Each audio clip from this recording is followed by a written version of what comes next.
Uh-oh. Mistakes were made. Mistakes were made. Whoops. Yeah, don't worry about it. Hi. I might have accidentally just deleted my starting soon screen. Um, it's fine. It's fine. Hi everybody. Hello. Let me just fit this. Hang on a sec. Transform. Fit to screen. This is the zoom screen. This needs to be bigger because this is the zoom screen. Let's just zoom. Zoom. Why is this so tiny? Let's make this bigger. Hello. Technical difficulties on a Friday? It's more likely than you think. Boop. Hi. Hello. Enhance. We're enhancing. Wait, why is this? Go over here. Okay, enhance. This is hello. Let's boop, transform. Why does it want to do this? Hello.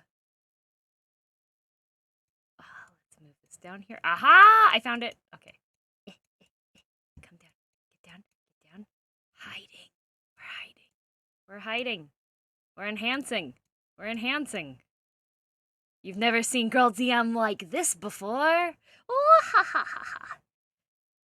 Do you like my card? Thank you very much for the resub. I'm enhancing. Enhance. Sakati, thank you very much for the resub as well. I'm sorry, there's no notifications on this we're just enhancing, okay? Oh, this might be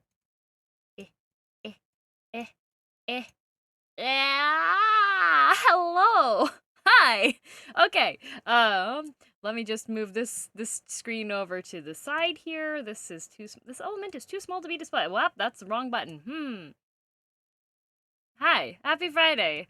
Have you ever had a Friday where you accidentally delete one of your scenes? Here, hang on. Let's just go down. That's Zora as well. Holy heck. Thank you for the resub. Hang on a sec.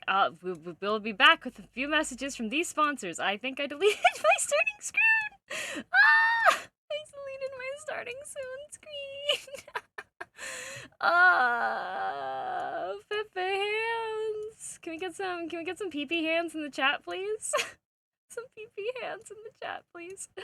Oh, Pain Pecco. Where did it go? Where is it? Did it just... It vanished. Okay. Scenes. Let me hit the button. Oh, nope. It's not disappeared. Haha. I should have just hit the scenes button instead of panicking. But, hey, here we are. Hello. Happy Friday. Hello, everybody. Welcome to Girl DM. That's me. Hello. I'm not wearing my hands yet. This never happened before. Let me... Stations, you nuked your own stuff. I didn't nuke it. It turns out that I just couldn't remember what I had titled it. So, let's get some music going in the background here.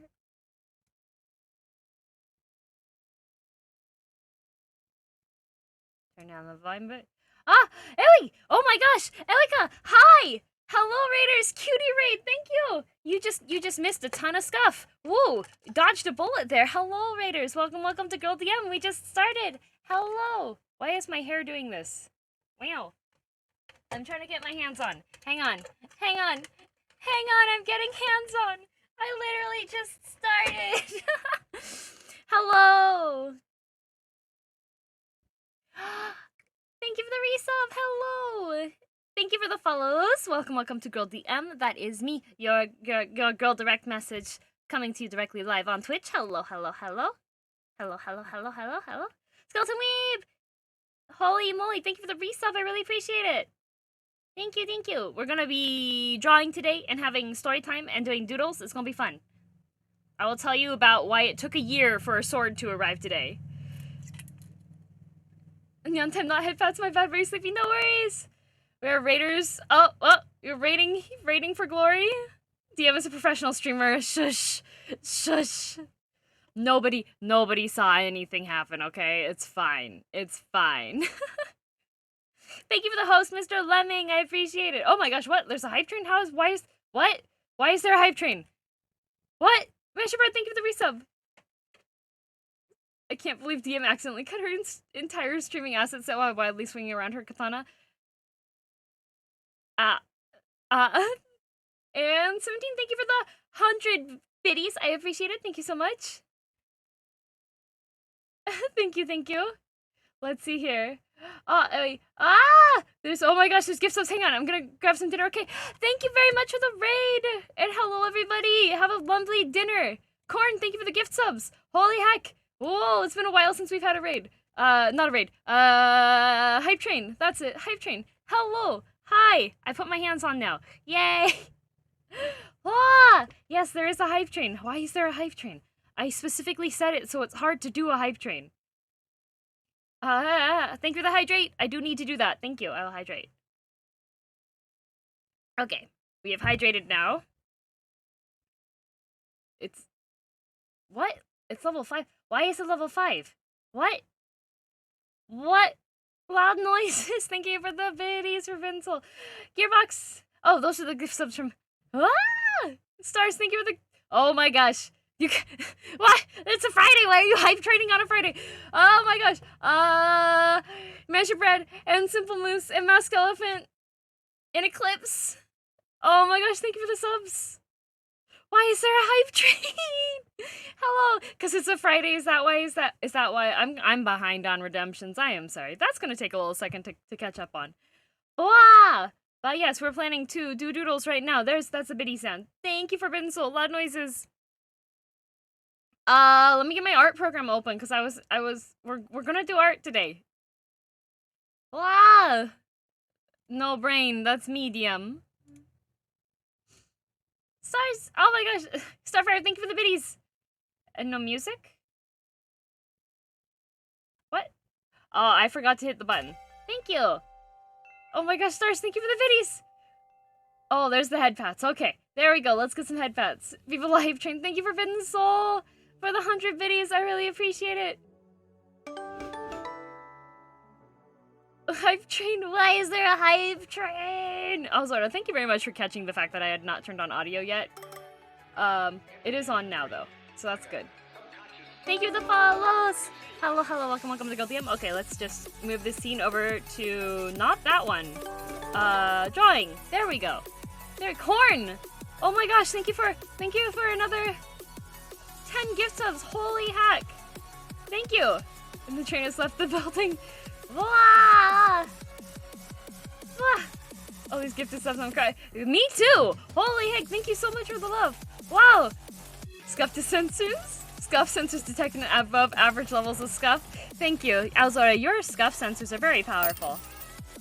Ozzy, thank you for the 5 biddies to Durl DM. That's me. Hello.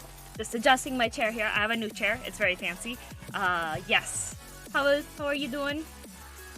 No worries, Kira. No worries. Subs are appreciated, but not required. Let's see. Let me make a new canvas here. There we go. Secret lab chair? Yes, secret lab chair. Yeah. I'm here, a refugee from all the Final Fantasy spoilers everyone is streaming now. Yes, there is a big Final Fantasy update, hey? More hype. So much hype. Wow. New subs from the gift subs and stuff. Please enjoy your assortment of emotes. I've drawn all of the emotes that are on this channel. That's all my handiwork. So please enjoy using them. There's some fun ones in there, like Crime and Pew Pew and Yandere. So yeah, pretty awesome setup. Thank you. Lots of the cheers and I got a new badge. Awesome, Forbidden. Cool. How to draw? I can't. Don't worry. I will be doing doodles today, and doodles are usually pretty simple to follow along with. So yeah. Hello, Dark Betrayal. Hype Train DM. Hello, Quinton. Yeah, suddenly there was a hype train. We have been live for less than 15 minutes, and there's a hype train. So, wow, there's a lot going on. Hype out Saturday for me, so I'm allowed. Tamoriel, thank you very much for the 100 biddies. I really appreciate it. Thank you. Why is my chat over here? I feel like chat, you guys are supposed to be like here. Why did you guys move over there? What did you do? Are we max level 2? I don't know what's going on. Carnage, thank you very much for the biddies, the 45 biddies, I appreciate it. What are you gonna draw tonight? Tonight is Doodles and Storytime. So I will be talking about, yeah, Doodles and Storytime. That's the plan, All the emotes, there's too many. I'll go to sleep. Good night, Leg. Soulfried, thank you for the gift subs. Holy heck, thank you. Wow, we are at 360% of the hype trim. Wow, you guys are crazy. Happy Friday. Storytime. Yes, it is storytime. We're going to talk about why it took a year for me to receive a sword. You want freedom. Wow, thank you. Sure that Rose Doodle made her emotes too? I believe so, yes. Can't see the train sometimes. No worries, Toral. What is this emote? Hype woo? Who? Hype who? I do like that one though. That's a really cute, that's pretty cute looking. Okay, let me open this up first so I can show you guys. Okay. Thank you for the follow. Here, let's just zoom this in a bit so I can pull this down here. So, if you saw on my Twitter or if you're new here, first of all, if you're new here, welcome to Girl DM. That's me. VTuber, green hair cat girl. I draw, I play video games. I have a family-friendly channel, so if you type words that are strong, the bot will delete them, or the mods will. But don't worry about it. Keep it family-friendly. We Gucci, okay? あとでね、私は日本語がちょっとだけ喋りますから、もしかして日本語を勉強する方と、日本人の方は、もしかして日本語で、コミュニケーションしたいなら、ぜひ、楽しんでくださいね。So I can also speak some Japanese. I speak conversational Japanese. Yes. Versus subtitles. No subtitles. Love the Japanese. Yeah, I lived in Japan for 2 years, and I have a degree in Japanese. I can speak conversational Japanese. So, 日常会話的くらいができますよ. Und dann ich kann auch nur ein bisschen Deutsch sprechen. Mein Zuhören und Lesen ist besser als meine Sprache. Ich bin nicht fließend, aber ich mach, was ich kann. Das weiß ich ganz nicht.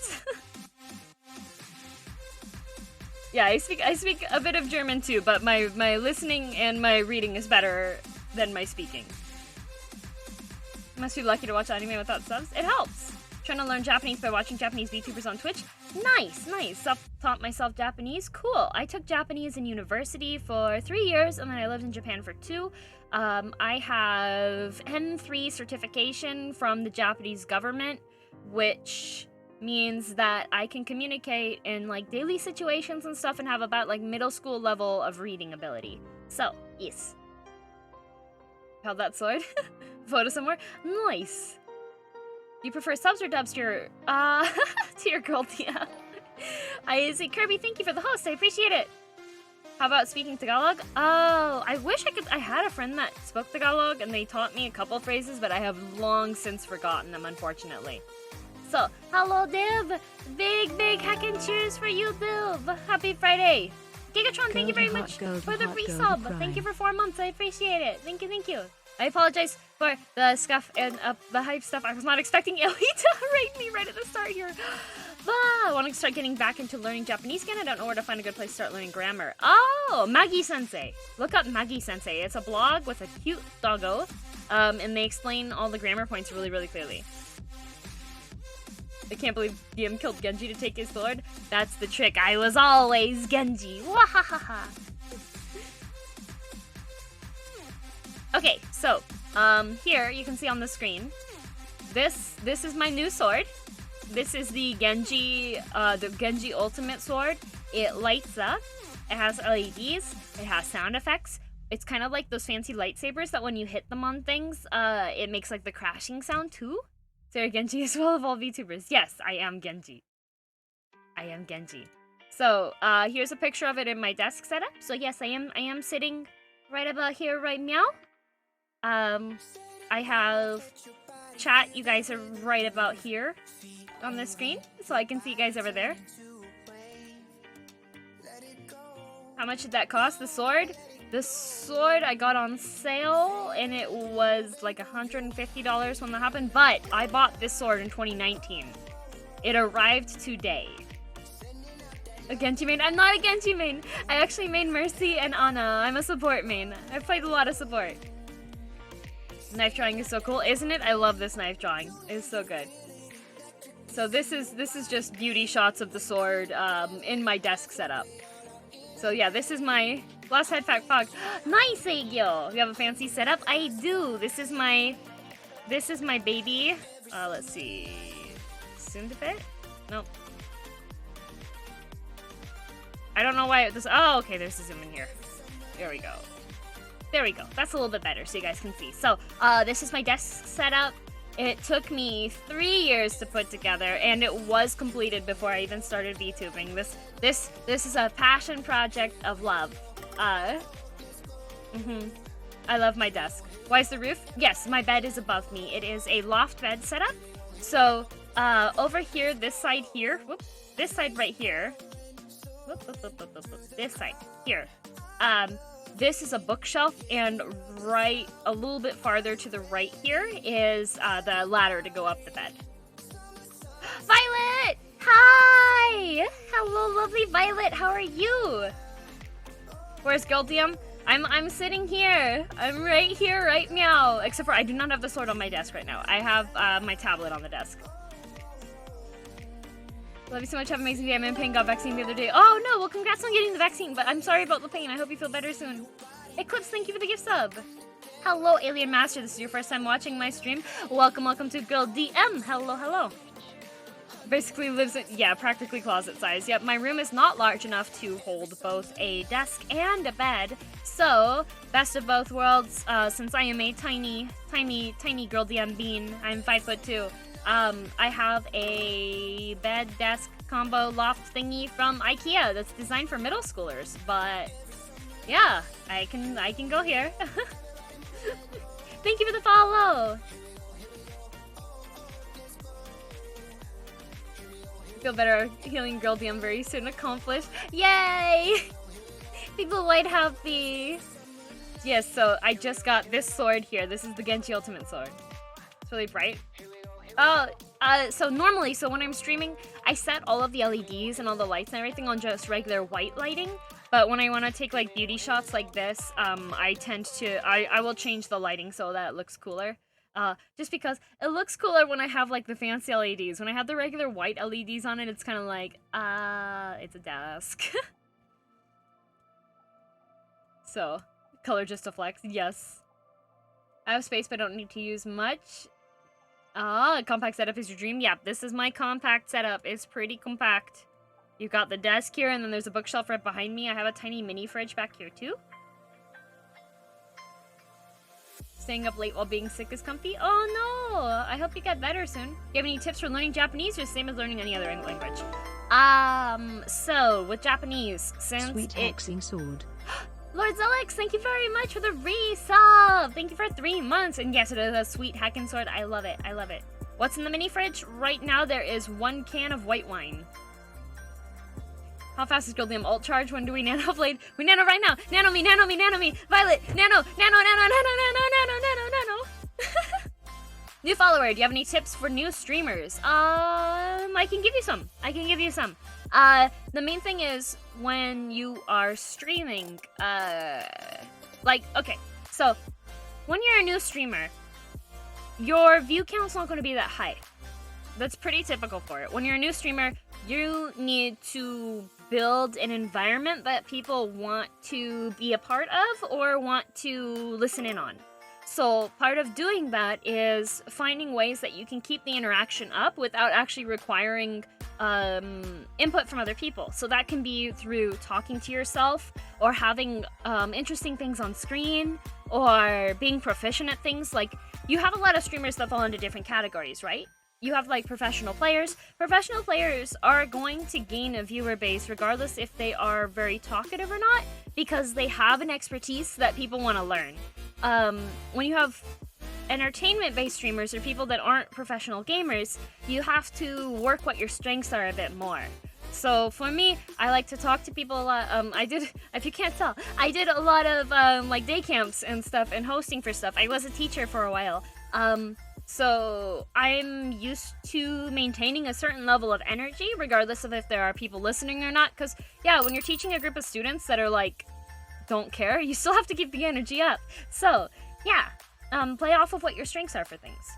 Council says this idea award you one singular yike for the beginning of stream. Thank you, Council. I will accept the one singular yike. It's less yikes than I normally get. VTuber teacher. There are some VTuber teachers. There is a Twitter group. I don't remember the name right now. They are debuting stuff soon. So, let's see. Other things. You don't necessarily have to be good at talking either when you're streaming stuff, but just pretty much try to think of what type of audience you're looking for. If you're looking for something like XQC kind of stuff, then you need to bring the hype the whole time. Like XQC slams his desk, he yells a lot, that kind of stuff, right? And then you have people that are more chill and stuff, right? Can you come to my college to teach Japanese? My skill isn't high enough to teach it though. Are you calling us children? I'll tell you, based off of my experiences with people on social media, there are a lot of people that really need to go back to elementary school and learn basics on stuff. 2 weeks into my streaming, and some days it's lonely, some days I have 4 to 5 viewers. I try to get a few hours every day. So, one of the things that I also recommend with streaming is, when you are starting out, there's a lot of people that stream on Twitch. And the average viewership of a channel on Twitch that is live is half a viewer. So when you think about it that way, it does feel like a little bit scary because it's like, wow, the chances of people watching my stream are really low. But that's not so much the case. If you focus on what your strengths are, then you can build that viewership up. So for me, my strength is I can be very energetic for shorter periods of time. So I stream 3 times a week. I stream Wednesdays, I stream Fridays, I stream Saturdays. I can't stream more than that. I will burn myself out. Because it takes a lot of energy for me to stream. That's just how it is. That's one of my weak points. Doesn't mean I have to go back to elementary school. Heck, go back to kindergarten. So, some things that if you're a new streamer that you can leverage are playing new games.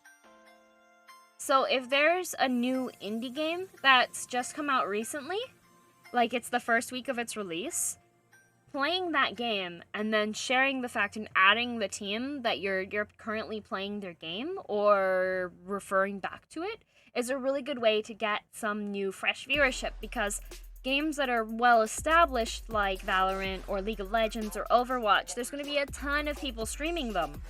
And it's going to be really hard to grab that viewership when you start off. But if you don't have money to buy that game, there are tons of free games out there that are also new or don't have as much people watching them, or other things. Clips on Twitter help too. Yeah, sharing clips on Twitter help too.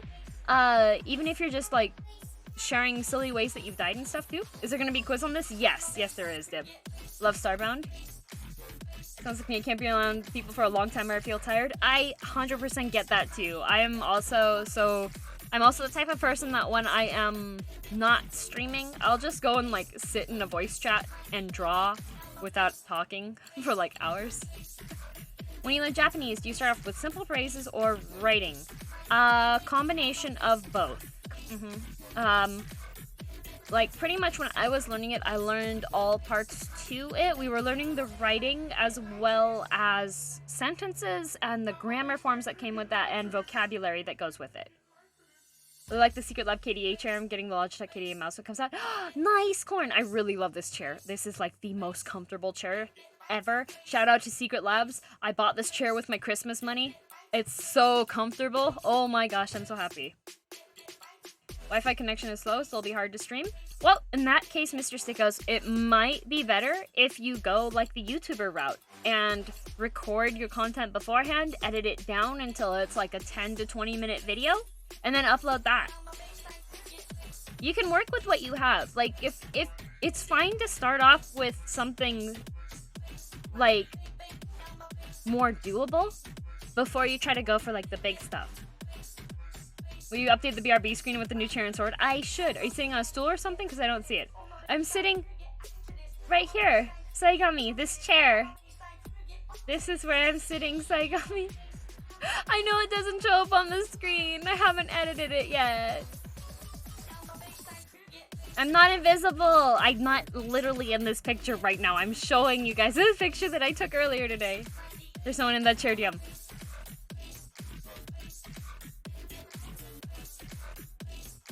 It's a Friday. I've had a scuffed start, and now you're sassing me. I'm doing the YouTube thing. I hope some of all these famous CC girl DM. Hey, not even I only average like 40 views on my YouTube videos. They are all Twitch archives, but just you start and be consistent. That's the main thing as well with streaming. Just regardless of what you do, be consistent. Just be consistent. People will show up. Just be consistent. That's my biggest, like, being consistent means show that dedication. Have your schedule and stick to your schedule. Don't cancel it because people don't show up. Just like it's okay if people don't show up. They'll show up later, but you need to be there first for them to show up. Got so many video editors in your YouTube comments? I do, Waffle, I do. Start making content. Yes. Yeah. Saw the context on Twitter. Yeah, Alessa, I was molding a little bit this morning. She's so short, she's below camera level. Yes, there we go. I'll play the I'm very short angle. That's how it's gonna be. So yeah, the main thing with like content creation and stuff is making the content. Thank you for the follow. Thank you. Yes. So, we are going to do, I'm gonna open up the redeems on things after, you know, this is a pretty hype song. So I'm gonna do head pats to this song right now, right meow, and then I'll activate stuff so we can get going on ahead, okay? If you're new here, I have head pats. There's 100 of them every stream. They're limited. I do 100 head pats, and then we continue on with the rest of the stream. If you want to give me head pats, come to the start of stream. They're 100 points each, so they're pretty cheap. So, ready?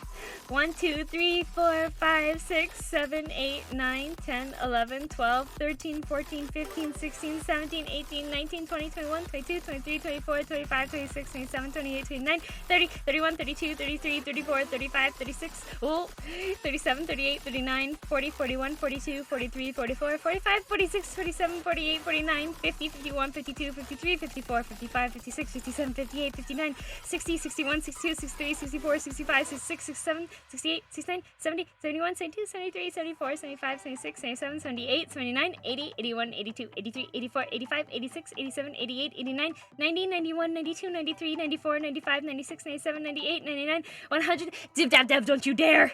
Don't you dare! Don't you dare, Dib. I wasn't ready for head pats. Oh no, Forbidden, I'm sorry. I went too fast. Doing, you can't see me. Yeah, the main thing, so I don't actually recommend streaming every single day. The reason why I don't recommend streaming every day is because inevitably things are going to come up and you're going to have to skip something, right? So like, let me just...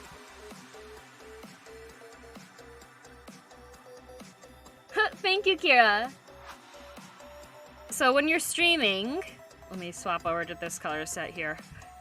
There we go.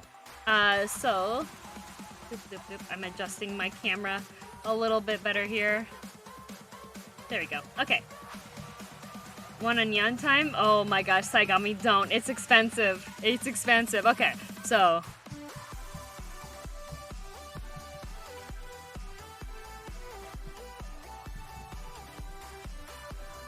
So, you're streaming mental, right?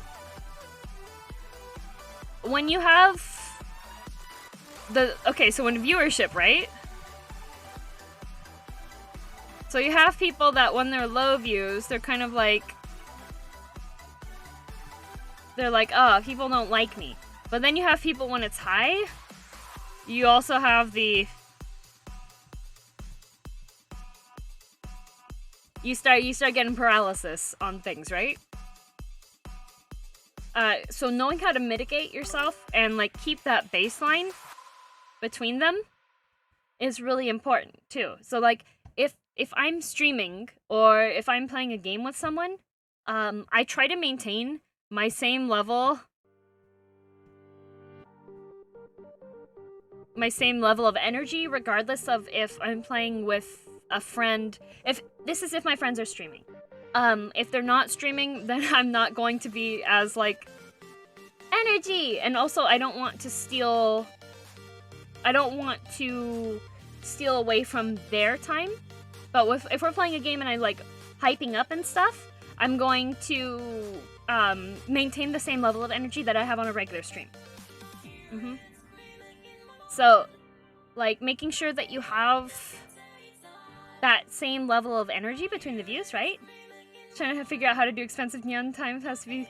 soft nyan, okay. Nyan, nyan. There you go. Hello, Emerald Endguard. Better virtual class than my college for real.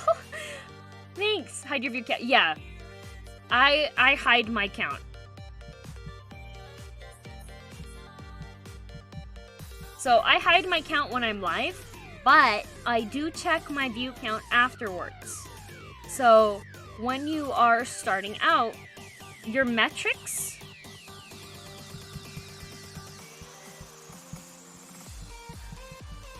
are really important. If you're still trying to figure out what your schedule looks like, that's what you want to check. You want to check your metrics. You want to test out different times, and then you want to look at it, because usually the way that your view graph will look will be like this.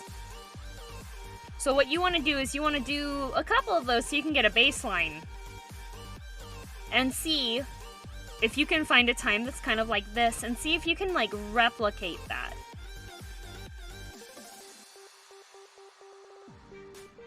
Do you want to learn about school intense content creation learning time? There's a lot of things like analytics and statistics are things that can help out a lot, and there's also something called an outlier. Metrics are too stressed, that's why I never pay attention during performance eval. So, don't think of it so much as you're trying to hit a limit. It's more that you're trying to find when your audience is available.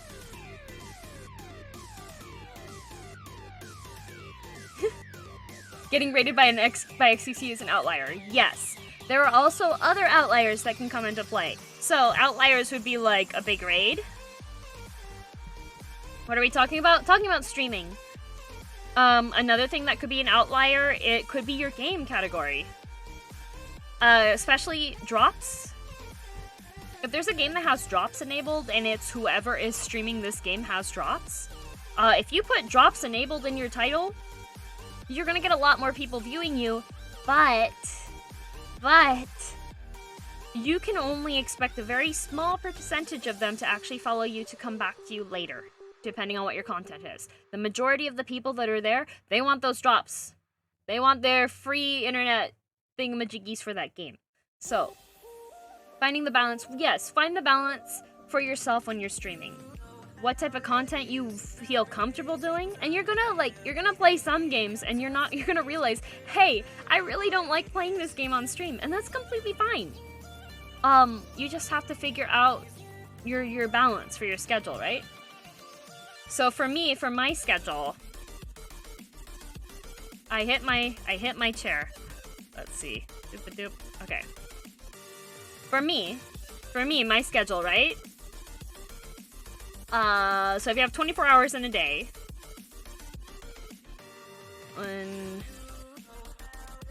6, 3, 9. You have so much time in a day, right? Right? Only 24 sounds like a Canada thing. Girl DM was good at explaining how to manage taxes too. Don't remind me, I have to go through this weekend and like tally some stuff together. Save me from the 9 to 5 heck workday. Waffle, I cannot rescue you because I am also on the 9 to 5 workday.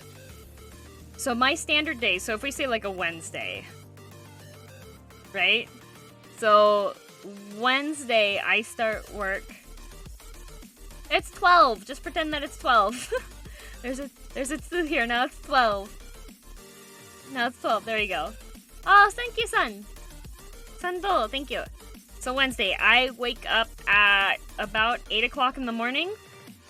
And then I work until 5 p.m. Okay? So I have a good 9 to 5. I have a standard 9 to 5 job. Streaming is not my full-time job. So then afterwards, I eat and then I start stream. Eel, hello! How are you, Eel? How are you, lovely dragon? Did you turn on your icon? Seen so many one-game streamers got so badly burnt out. Yes, yeah, that does definitely happen. Yes, there's your check mark. Hello. The first time I got my check mark, I was also like, wait a minute, I have a check mark. Where is it? Did Twitch not want to give it to me? Are they taking my partnership back? So then I start my stream. So I have this is my dinner time. Loving it. Thank you, Lucky Ducky. She's a partner. She's a lovely donut dragon partner. And she goes flap flap flap flap flap flap flap flap. Work is an issue. Work nighttime, so it's only a couple hours on weekdays that I have time. On weekends I have more time. Which Blaziker, that is completely fine. That's completely fine. So the beauty of Twitch is that Twitch is worldwide. So if you have a stream that's in the morning, you're gonna see more UK and like Australia. One of my friends, she actually streams really early in the morning our time. Like she starts at 3 a.m. my time. And most of her viewership is people like from Australia or on the other side of the planet. And that's completely fine. It matters on how it works out with your schedule. So with me, since I'm in Pacific time zone and I work a 9 to 5 job, so I am a bit more restricted on what my hours can look like and what my streaming time can look like. And so that's how I found my schedule. So my stream time here is I stream from 6 to 10 p.m., right? So I have my dinner break here, and then 10, and then I usually try to go to bed by midnight. Sometimes that doesn't happen. How come English VTubing is so West Coast centered? I'm not sure. I do know a lot of East Coast VTubers, though. You end up surrounded by mad lads from Europe who refuse to sleep at night. Yes, yes. Does mean that when it's evening in Asia, it's too early for EU, but too late for us. Yeah, that is something that can happen. And when you are looking at what kind of audience that you might come across, it's really important to think outside of the time zone that you're in. So for me, I know that mine, since I start at 6 p.m., that means that it's, if it's EST, it starts at 9, and then it goes until 1 a.m., which on Fridays is a little bit more doable for some people, especially since my viewership, there's a lot of people who are going to school, or they're people that don't work on weekends, so they can stop by my stream then, right? So for me, my schedule works out for what I have available. Because since I'm locked in, like I have this 9 to 5. I cannot change this. The 9 to 5, I am locked in here. Your friend from Japan by chance? No. So she streams during a time that works for her in Japan. She lives in Japan. I have a friend that lives in my time zone that starts her streams at 3 o'clock in the morning. She's shifted her actual work schedule. She works for a business that's at nighttime, and then she comes home and she streams after work then. Time zones, right? There's 4 more lines. Sorry, Watermelon. So yeah, thinking about, like, don't restrict yourself to thinking about what... Don't restrict yourself to your own physical time zone, right? Kicks, thank you very much for the resub. 5 months, holy heck, thank you so much. Thank you. So the other thing is managing your burnout, right? So for me, I work Monday to Friday, 9 to 5. Sometimes longer. I'm a salaried employee, which means sometimes I get a message on the weekends that says, hey, this thing isn't working properly, and then I have to go, okay, boss, and go fix it, right?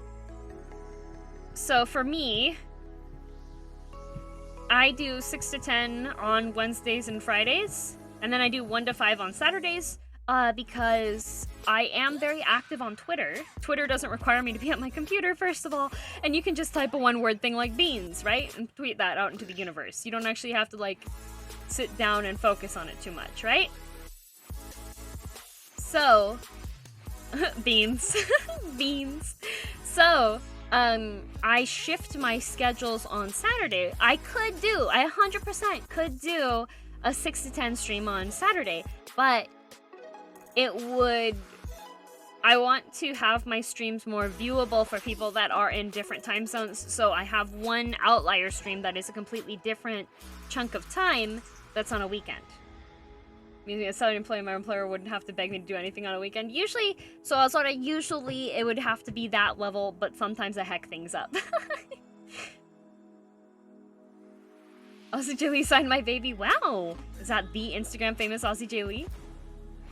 So when you're streaming, like, that's something that you can keep in mind when you're setting it up, right? And then it comes up to your content. Gonna grab coffee? Okay, Grateful Bow! Have good coffee. Have good coffee. So when you're streaming, a lot of people are like, talent. Imagine outsmarting time zone limitations. Yay, Tendo! Big hack and cheers for you. I know I'm behind on some cheers and welcome homes and stuff. I'll get to them after I finish talking a lot. Saturdays in one stream I can almost 100% catch. Yeah, that's specifically, I chose that time specifically for people that aren't able to catch all of the regular Wednesdays and Friday streams. Times must if you fight the sun. No, serious logistics.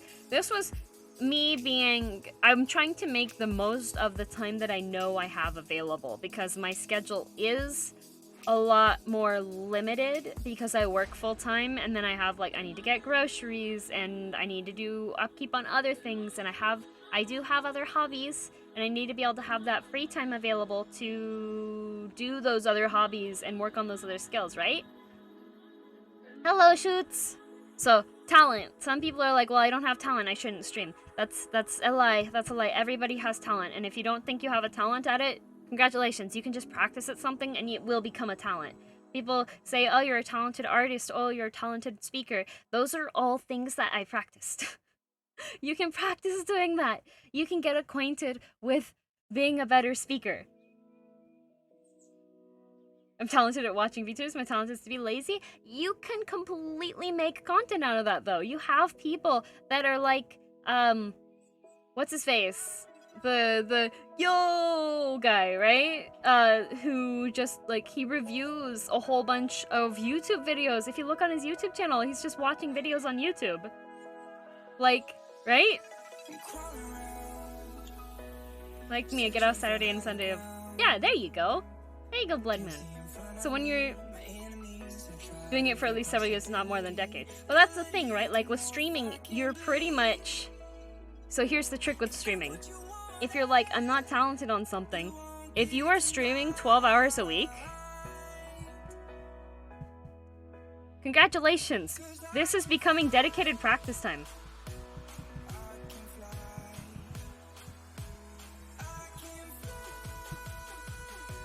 That's not practice time, because that is 12 hours that you're doing something. And you don't get to be lazy about it, right?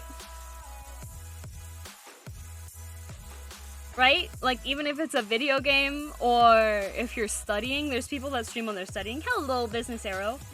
There's people who stream while they're studying, and there's people that, like, stream when they're drawing and practicing things. Or people that stream when they're working on music or they're playing through a game. You've now just given yourself 12 hours of practice time. So when I started streaming, when I started streaming, doing Girl DM streaming, my mentality for it was not get viewers, get partnership. That was not, I did not think that would happen in a million years. I was just like, you know what? I haven't been drawing as much recently as I should. And so if I'm streaming and drawing, or streaming and playing a game, then I'm gonna be doing it anyways, right? And this is gonna force me to work on those skills and work on those abilities and actually, like, play those games and stuff. So why not stream it? Because I'm doing it anyways. That was my mentality for it. What's your dream job? Would you want to be able to stream, make a living, or want to do something else? It's hard. It's hard to say. I think I really enjoy streaming, but it takes a lot of energy for me to stream. I'm pretty introverted. Not the best. I didn't used to be the best in front of crowds. I actually like forced myself to take theater classes so that I could get over being completely petrified in front of people.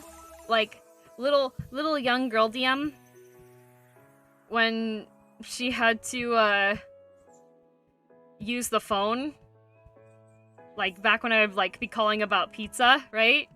Young girl DM, I actually had to write out a note of everything that I was going to say. I had to write out a script. I had to write out a whole script detailing out all the potential answers and what kinds of questions that they might ask me, so that way I wouldn't have a nervous breakdown while I was trying to order pizza on the phone.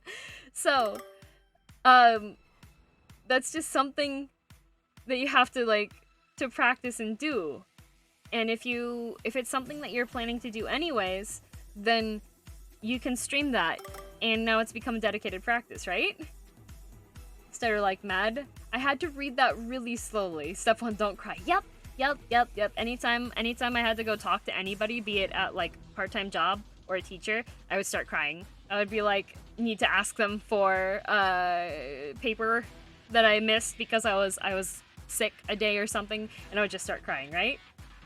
I talk to people having order pizza and stuff, simple thing, but yeah, I was in the same boat. Yeah, no, but this was like, even when I was like in high school even. And it wasn't that I was like, I had plenty of opportunities to interact with people. Like I started Girl Scouts when I was 2nd grade. Like, it's not like I didn't have the opportunity, but it's just like anxiety stuff, right? Hello, Daddy Chatty. Read all the lines from the paper, right?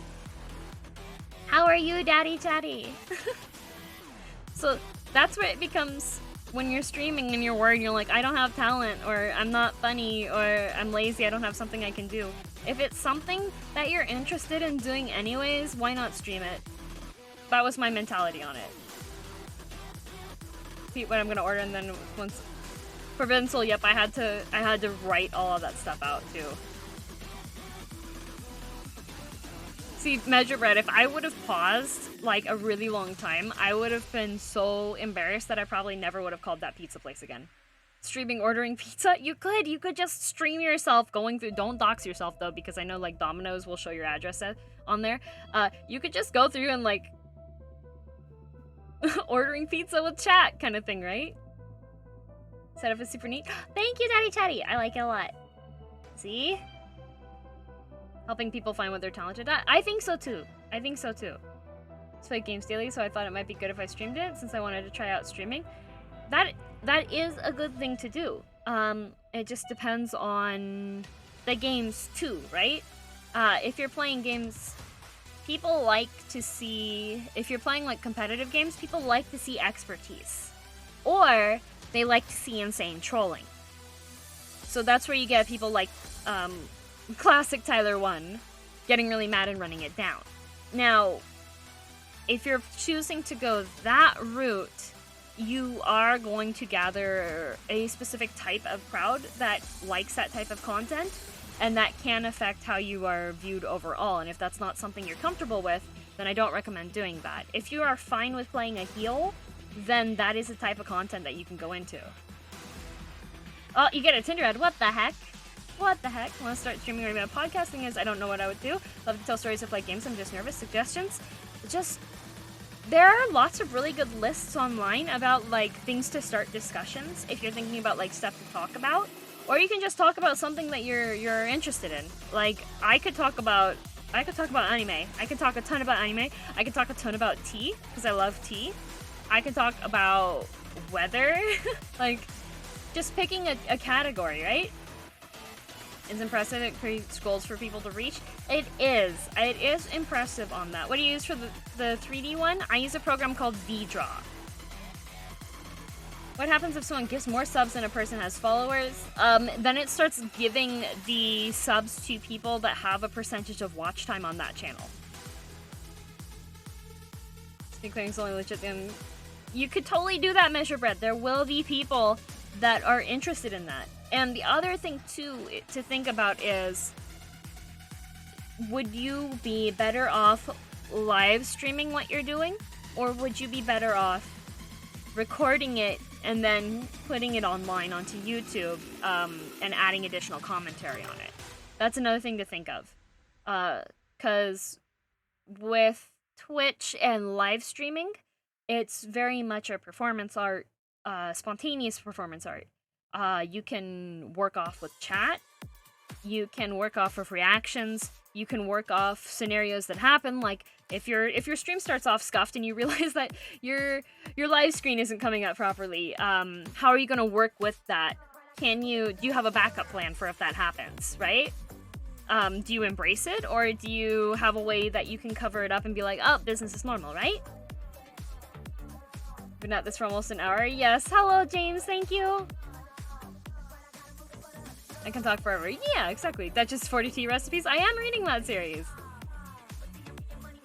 Yes, Mr. Sickos. They would be. Thank you for the gift subs. I appreciate it. Espa? Good talk. Redirect everyone's attention to a sword always works. Now nobody realizes. So let me get some cheers out of the way. Eternal Anubis, big heckin' cheers for you. Yakin made it through the week. Good job, good job. Blood Moon, also big heckin' cheers. Foster, heckin' cheers for you. Dib dab dab. I think I already cheered, but double cheers if so. Zulfried, heckin' cheers. And people, Chef's Kiss, you get a heckin' double cheer if you're still here. I hope you are. But if you aren't, this is gonna be in the VOD too. So big heckin' cheers for you. Heckin' big cheers. And Zero, okaeri nasai. I'm sorry, this is late. Welcome home. Heckin' cheer. You have a secret talent? I can... Oh, thank you for the hydrate bread. I will hydrate. Can you host people using the mobile app? I'm not sure. You might be able to. Might approach it differently. It depends. Yeah. Yeah, Pikachu noises. That's my secret talent. There you go. Max Roddy, heckin' big cheers for you. You heckin' got this. I believe in you. You can do it. So yeah. And like, secret talents can be not so secret too, right? James, heckin' big cheers for you. You heckin' got this. You can do it. Take some time this weekend. Relax a bit. You heckin' got this. Thank you for the biddies. I appreciate it. Drinking mayo also counts as one of them. Does it? Does it really? Is that really it? Mm-hmm. Hello, Hoshikota! How are you? Let's see here. What's your Pikachu noise then? Okay, hang on, I'll turn off the music specifically for you to hear the Pikachu sounds, okay? Pika Pika! Pikachu! Pika Pika! Pika Pika! There you go. Pikachu noises. Still waiting for the Slug Girl story? Don't worry. That can be redeemable today. Thank you, Super Game Sniper. How's stream been so far? Pretty good. I'm talking about my mentality behind streaming and advice for new streamers. Way too good at that. Guess how I rewarded my students that were elementary school age when I was working in Japan. I was like, hey, if you guys get these English questions right, I will do Pikachu voice for you. And they would be like, oh, Sensei's gonna do Pikachu voice. Let's get the answers right. So, no one believes until it's proven. True. People are like, what? You drank mayo? And then I link the clip and they're like, oh my gosh, you drank mayo. And Hawkbar! Heckin' cheers for you, Hawkbar! Heckin' got this. Take some time, relax. You're a hard worker, Hawkbar. And James, big heckin' cheers! Okay, let me turn. I need to go into my redemptions, my manage rewards. Okay, let's close that there and turn that on, turn that on. Okay. Tell me a story has been turned on, and also doodle requests have been turned on. I will add more if we wind up getting through them beforehand. Children will work hard for the simplest rewards and it's adorable. Yes, I had also made like, we had these magnets that were ice cream cones and they had like different ice cream things. And, I would have an ice cream cone sitting on the whiteboard, and then for every section they got through, they could put an ice cream on it. And if they made a mistake, or, well, they weren't listening, not so much a mistake, if they weren't listening, and I, like, had to get their attention multiple times, they'd be like, oh no, it's falling down. Moofy! Oh my gosh, hello, Raiders! The Tiger Army! Hello, Moofy!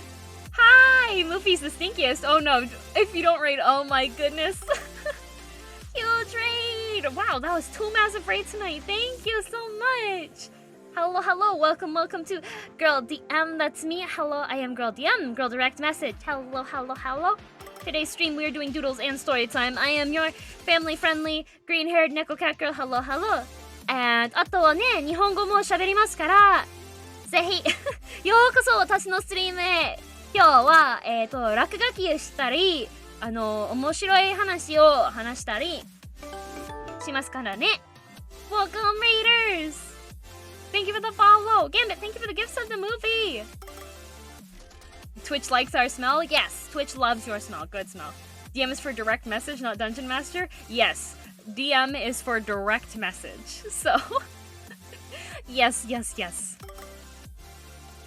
Okay, we got the two doodles we have gotten requested on here are DM Study Blade. Because you were faster. Oh no, yes. Gambit's very speedy. So speedy. What about DMing your DM? I have done that before. And then DM holding giant sword.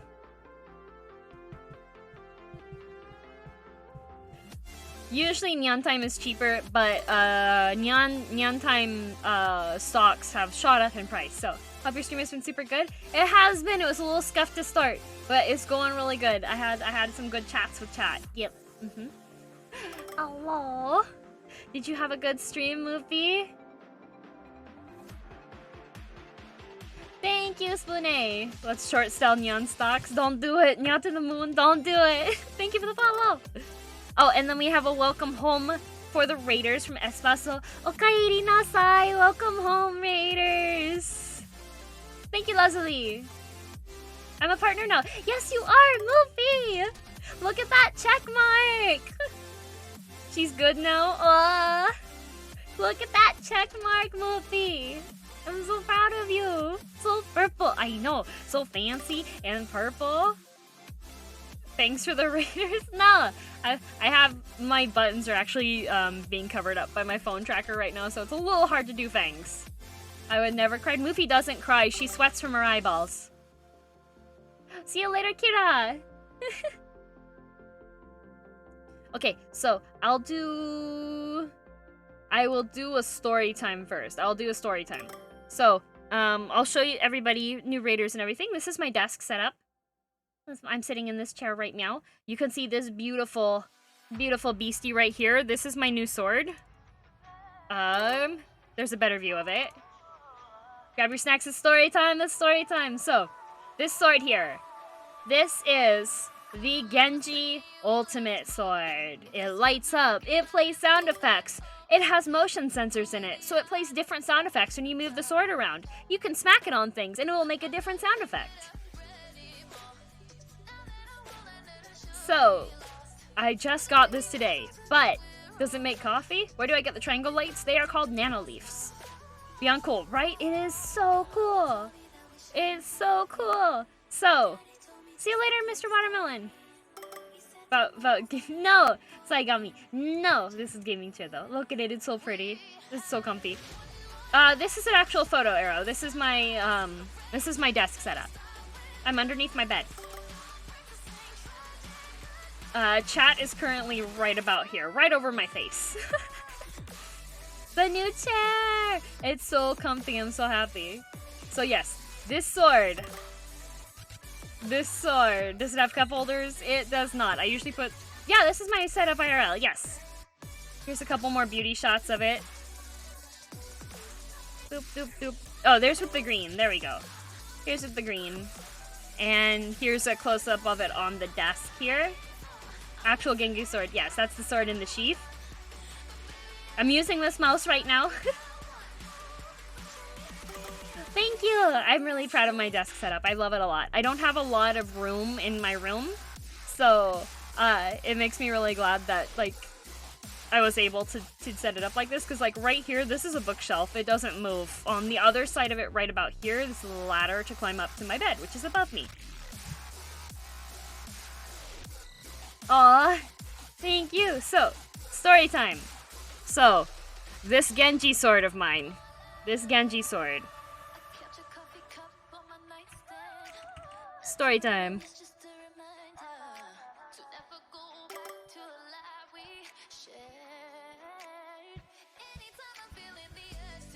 So I have my fancy Genji sword now, right?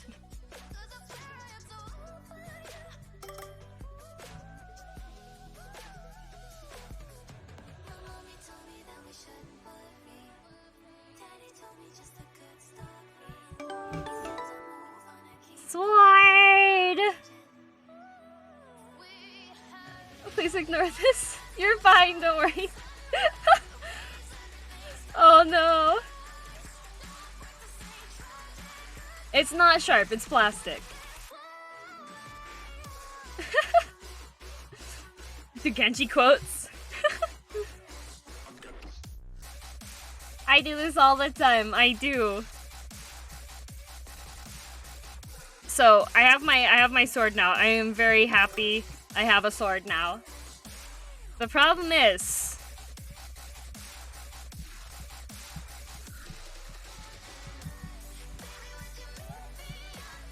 I ordered this sword in 2019.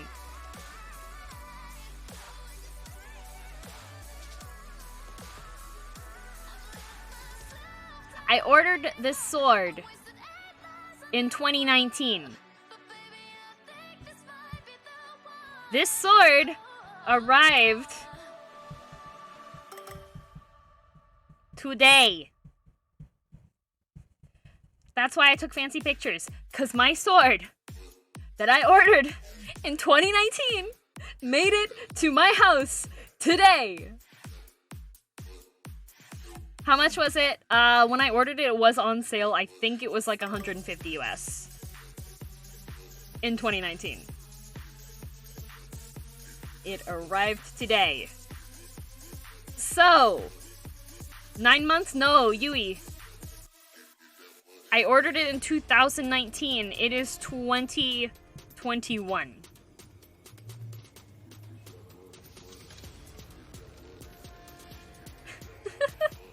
So, it's more than a year. So what happened? Why did it take this long? What caused the mystery?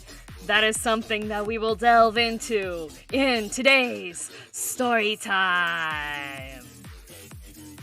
So, back in December 2019, I had just gotten my Christmas bonus at work.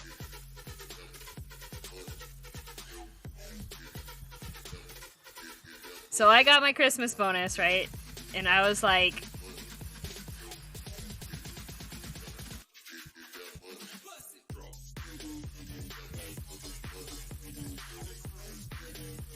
Christmas bonus DM before becoming Girl DM, because I became Girl DM in May 2020.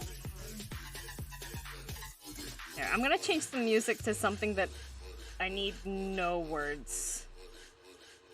I need no words. Let's see here. Let me swap it over to...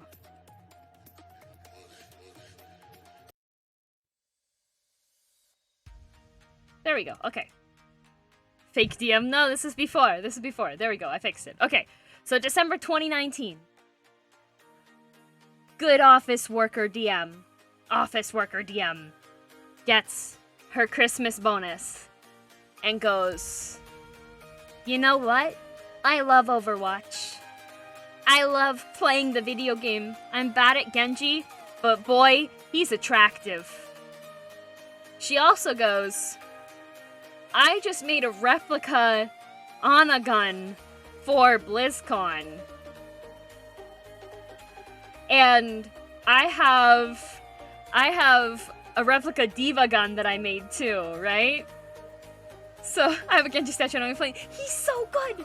He's gorgeous. I love him. His voice acting, it's amazing. I love how he dashes in 1v6 and explodes. I simp for Genji, right? Right? So I had gone to Blizzcon in 2019. I had gone to Blizzcon. I did my Ana cosplay, which I'm super proud of. I'll find a picture of it later. I did my Ana cosplay, and the Genji sword was at Blizzcon. And I had chosen to not buy it because BlizzCon's in California. I live in Canada. I did not want to have to pay for the luggage to come over. Right? Thank you, Apple Crate. So we know your one true love is Hanzo. True, Maddie. True, true. But would I settle for Genji? 100%. I love him. So, I did not buy the sword at BlizzCon, and I was having not bought remorse. I was having FOMO. Because I was this close. I could have bought the sword. And I was like, I'm gonna be good with my money. I'm not gonna buy the Genji sword. And then sure enough, it gets to December and I get my bonus and everything. I'm like, you know what? I actually really want this sword. So it's on sale now because it's Christmas time. And Eclipse, thank you very much. So it was on sale. So technically I was being good with my money because I'm not going to need to pay for the checked luggage fee. I'm not going to need to pay the full price, right? Right? So I get my paycheck and I go online. And I go on the website, and I hit the buy now button. And we click that button, and it goes through. I put in my shipping address. I put the payment through. It charges my card, and I'm like, okay. Now we wait for the shipping notification. So I get the email that it's being prepared for shipping, and I was like, okay, Pog, let's go. I get my tracking number. I'm like, Pog, let's go.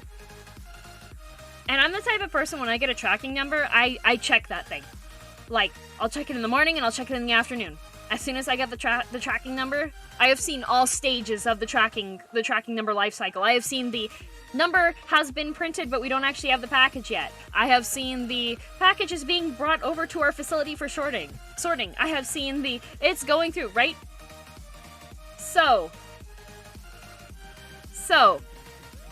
I got the tracking number. And then the package never left the warehouse. And I was like, okay, maybe it's just slow. We have snow right now. It's shipping out of the States. Maybe it's just slow. And so I waited a little bit more time and still it hasn't moved. So I opened up the chat box and I was like,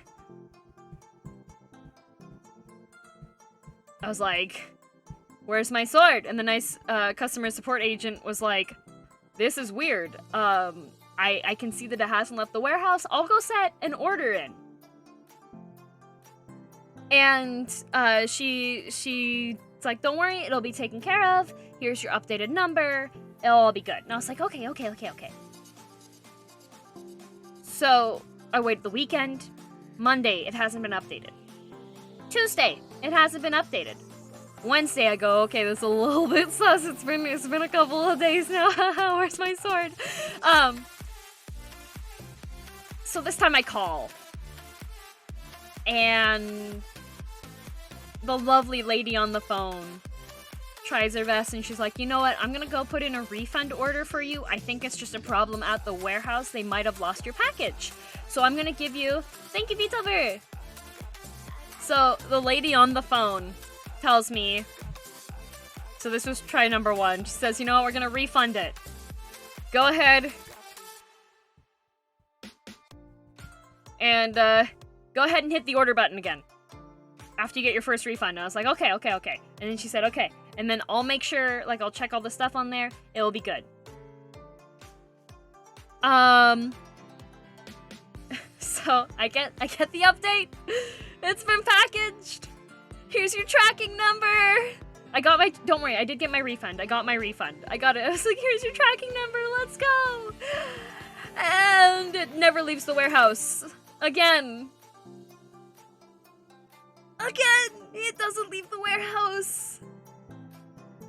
So I call them again, and I'm like, hey, this already happened once. Why is my sword stuck at your warehouse? And they're like, yeah, this is weird. I can see that you definitely have, like, support tickets. We got them cleared before. That's kind of odd. Go ahead. This time we're just gonna, like, close it again. And we'll have you reorder it again. And here's a 15% off coupon. I'm just like, we're like getting into February now. It's taken a little bit. It's 2020 now. It's February 2020. I'm panicking a little bit. I was like, just give me my sword. Why won't they send a sword to Canada, right?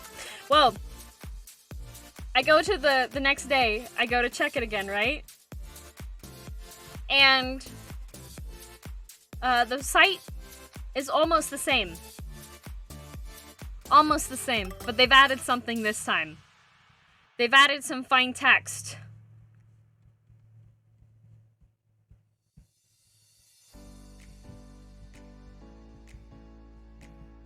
Now, when I ordered the sword the first 2 times, this text was not here.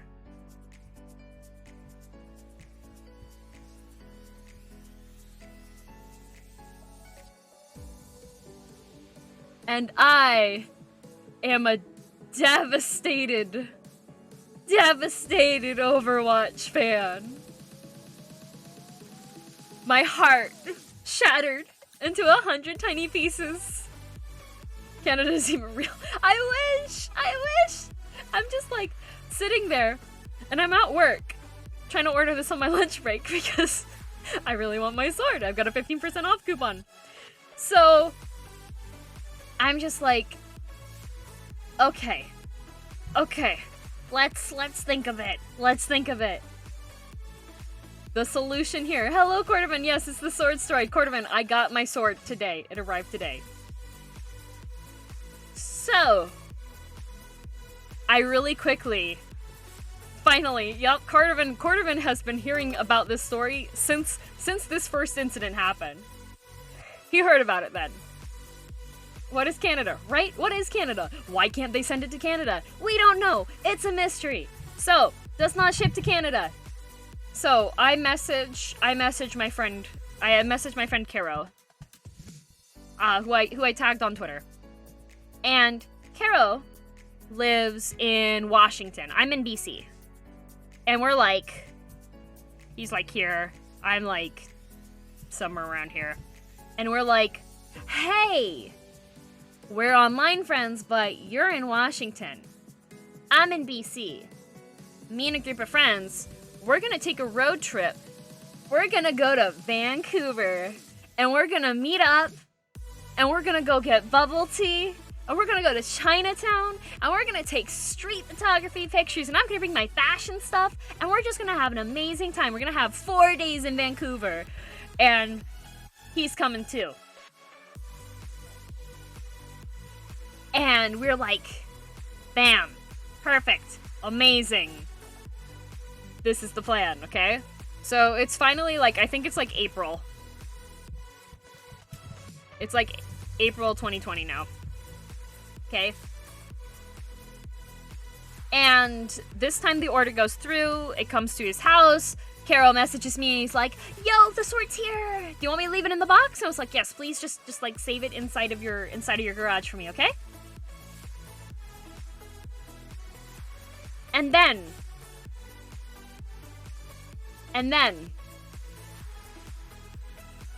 couple weeks before we planned our grand escapade, the borders closed.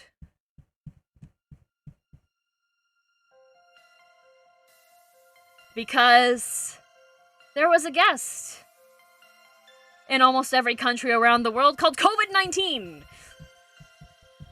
The enemy of Genji swords across the world.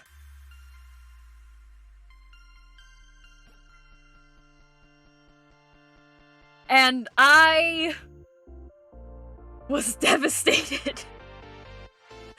Because, so initially, initially we all had, everyone was like, you know what, this virus is not so bad. Things are gonna be back to normal. It's gonna be a couple of months. It'll be fine. It'll be fine. Oh, thank you, Picken Eater. Thank you.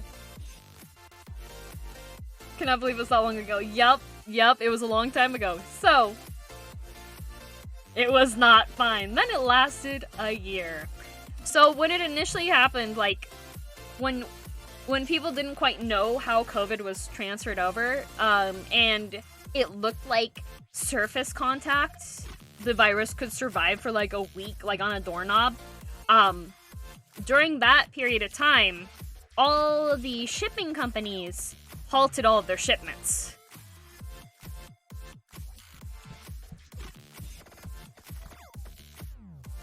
No shipping. So I'm just sitting here, being like, my sword is stuck in Washington. I can't even get it delivered because it's... I can't see my friend, first of all. Like, this was gonna be like an IRL meetup. We were gonna be like excited. And see everybody just throw it over the border, Kappa. If only. So, no shipping. Because, like, even now, there's companies that are still really behind on all of their materials and stuff because of the shipping. Raid the warehouse. I wish! It's been a year since shipping order. It has been. So, no shipping allowed. It's at my friend's house. It's in his garage. And so, once the shipping was up again, I was like, okay, if I send this with Canada Post, it might not go through because Canada Post kind of destroys stuff a lot. And I didn't want my sword... Hi, Kawaii Cherry! I did not want my sword to be destroyed. I didn't want it to be opened and destroyed. It's my sword. I want my sword. It needs to be pristine. So that means I need to use a courier service.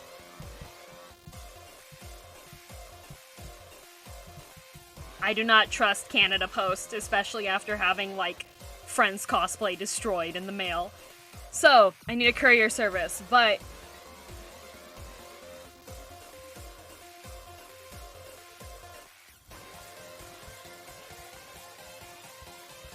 But, here's the problem.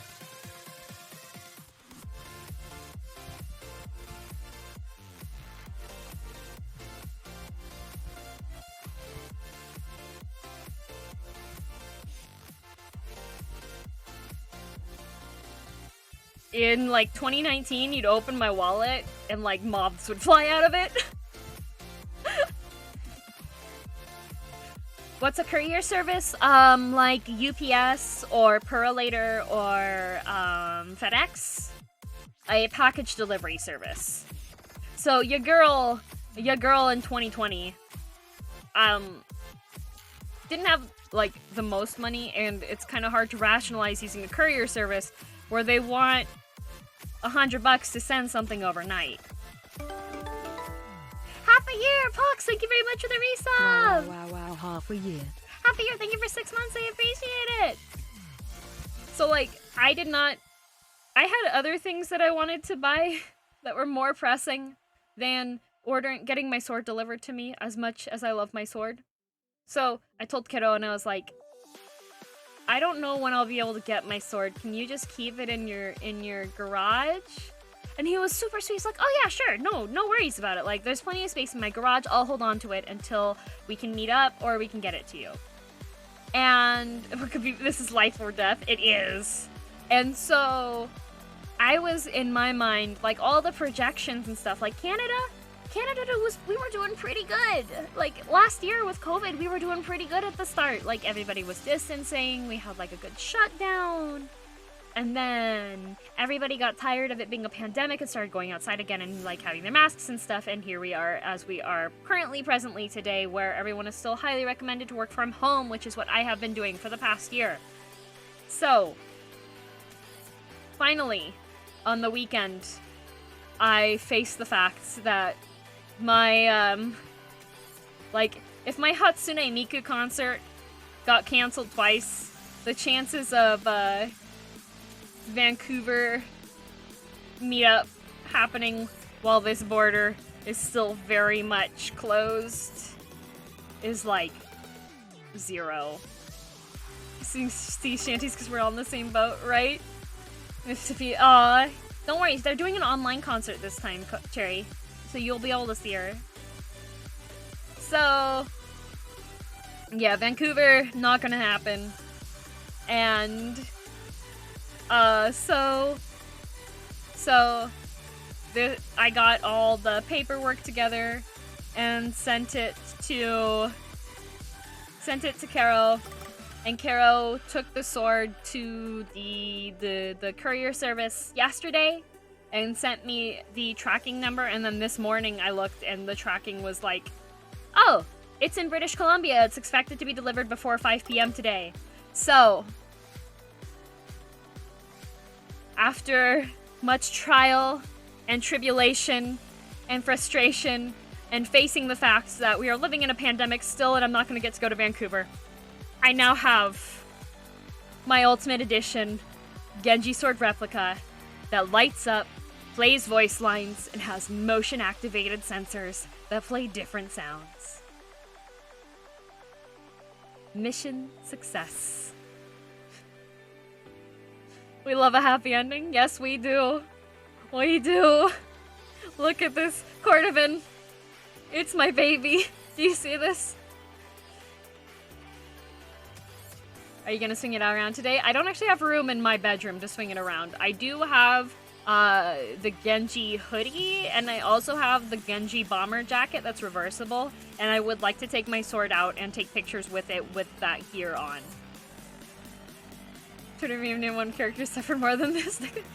Oh, we've come so far. Does it cost thousands? No, but it is a happy ending. Fog sword, yes, it arrived. I'll wait for the video. Do you have real swords? I do. I have 2 real swords and 1 practice sword. Slice through the wall with a sword if only. Yes, it is. We didn't lose it in shipping. The sword arrived perfectly. There wasn't a scratch on it. The box was well taken care of. I was very happy. It was huge on you. Oh yeah, it's still massive on me. I'm like a tiny baby. It's the smallest size of the smallest jacket size, but it's designed for men, so it does not fit. But my baby is here. My Genji sword. So yes, and thus concludes the epic saga of Girl DM ordered a sword in 2019 and got it February 5th, 2021. Yep.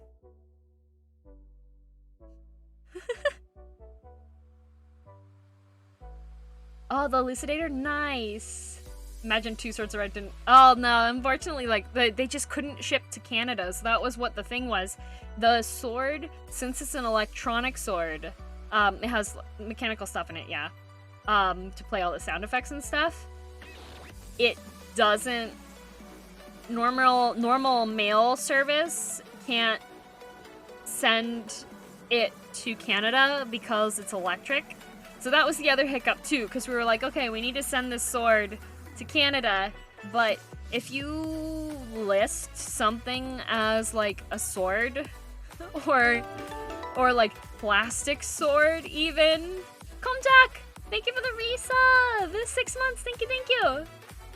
So the nail biting chronicle. Yeah, the thing is, so we almost, if we would have put the description of the sword incorrectly, the sword probably would have never arrived because it would have been stopped at the border because it has the word sword in it. So we had to call it a plastic cosplay prop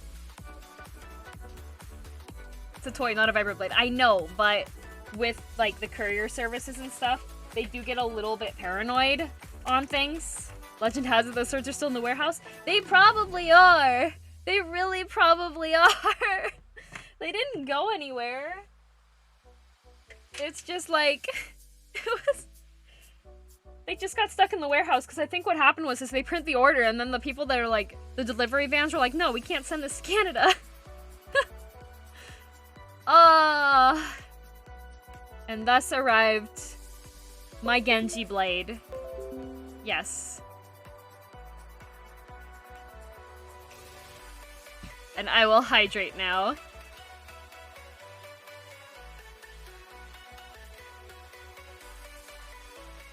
Ah. I'm glad they didn't break it somehow. I am too. I would have been devastated. Imagine if, like, the sword finally gets shipped here. Can't send what to Canada? The Genji ultimate sword. Came into the final sentence? No worries, don't worry. It will be in the VOD later. Meets US border lockdown, right? It was a series of unfortunate events. Be careful with it now. Don't worry, it's behind my doorway now. Okay, so now I have some doodles. So girl DM studying the blade. No, it did not. I was actually so Shasta barked. Oop. Shasta barked today. And anytime she barked, I went straight down to the door and checked to see if my sword was there. Hello, Melancholy! Can't break a delivery if you never ship the delivery? Yes, true. True. It's not late if it never arrives, right? It's fun and hard. Yeah, I've done kendo and fencing and Italian longsword. No, Shasta is my dog, Starfire. Shasta is my dog, and Shasta is a girl. We'll sleep with the sword. I will not. I will not. I love Italian longswords. Me too.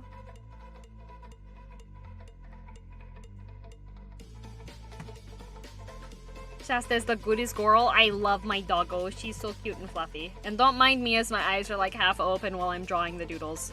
Because that's just something that happens when you look down. She gets top spot. I understand. I do love doggos too. Doggos are pretty heckin' great. Yes, my doggo. She is a chocolate labradoodle and she weighs 95 pounds. She's very big. When she's on her back paws, she's like my height. She's a big doggo. Don't let the picture fool you. She's not a lap dog, although she likes to be. She does sit on my lap and then I can't leave. Head pats for Shasta. Yeah! I give her head pats. Big doggo or tiny girl DM. Yes, both. She's so fluffy. She's really fluffy. She's super sweet. I just brushed her out today too, so she's like extra fluffy now because her fur is all extra floofed. Big doggo. Yes, you saw her little snoot in the corner. Hello, Red. Okay, so girl DM studying the blade. What breed of dog? Labradoodle.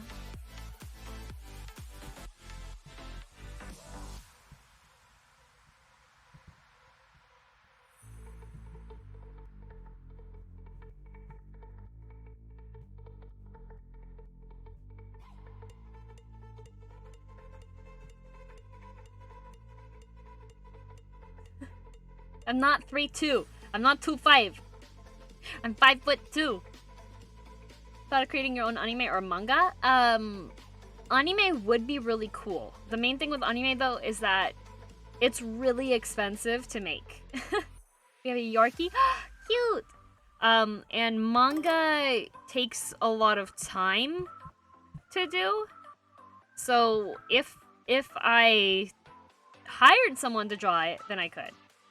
Mensky, yes. I'm not 5.2 inches tall. 5'2". 5'2". 5'2" inches. What's the price again? Pretty darn expensive. Yeah, there's a lot of work that goes into it and everything. Like, maybe eventually someday if I become famous enough, like... if I become famous enough to, like, do a Kickstarter where we fund an anime episode, that would be doable. Just came in. Drawing a doodle. I was telling stories. Hyperallergenic. Yes! Stream yourself making a manga. But wouldn't that spoil everything?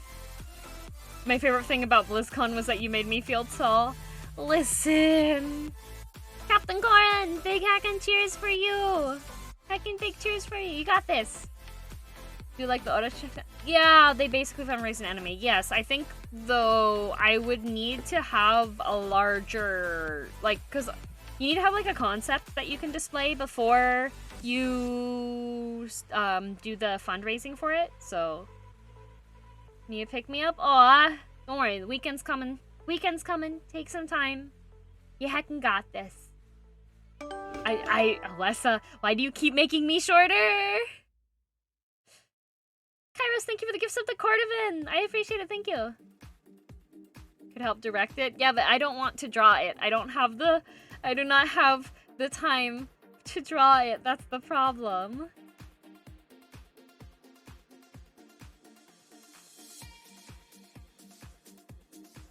But yeah.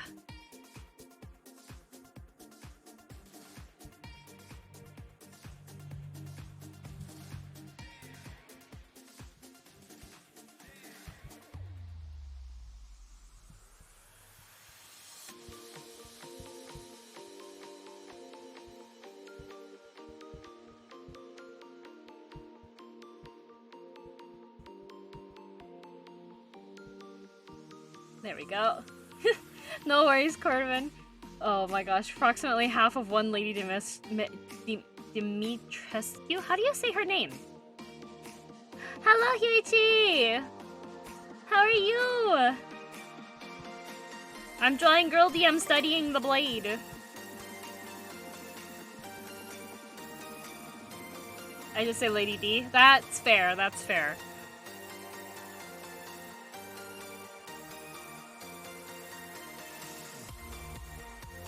Oh, the blade you posted? Yes. Yes, this sword. This sword. On my desk right here. I love it.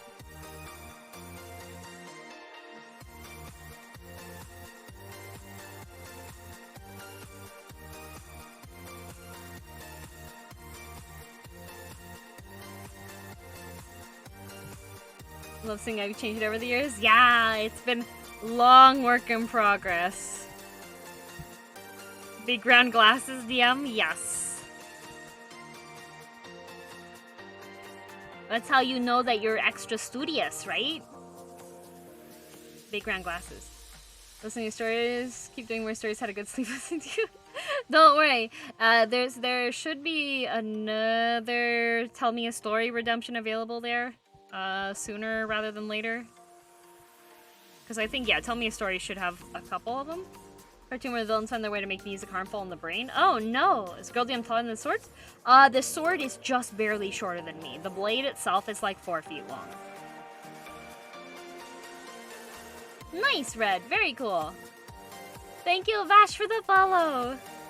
Yeah, the sword's pretty big. I actually can't, like, I have one direction I can hold it in my room. Girl DM ASMR when... I could do another reading stream.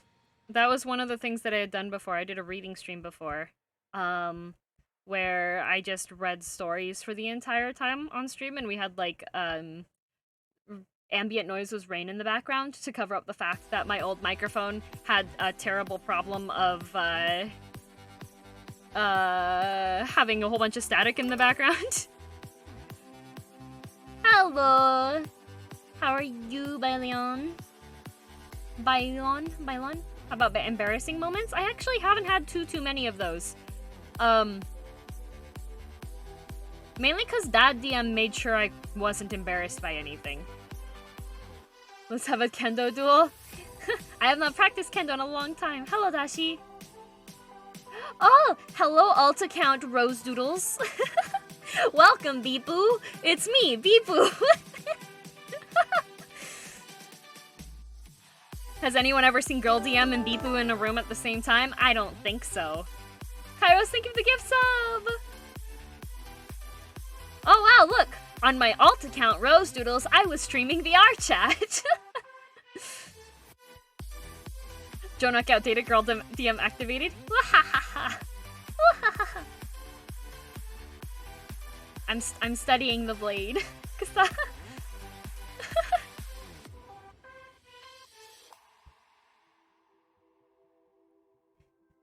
Here we go. Here is girl DM studying the blade. DM lore is complex. It is. It is.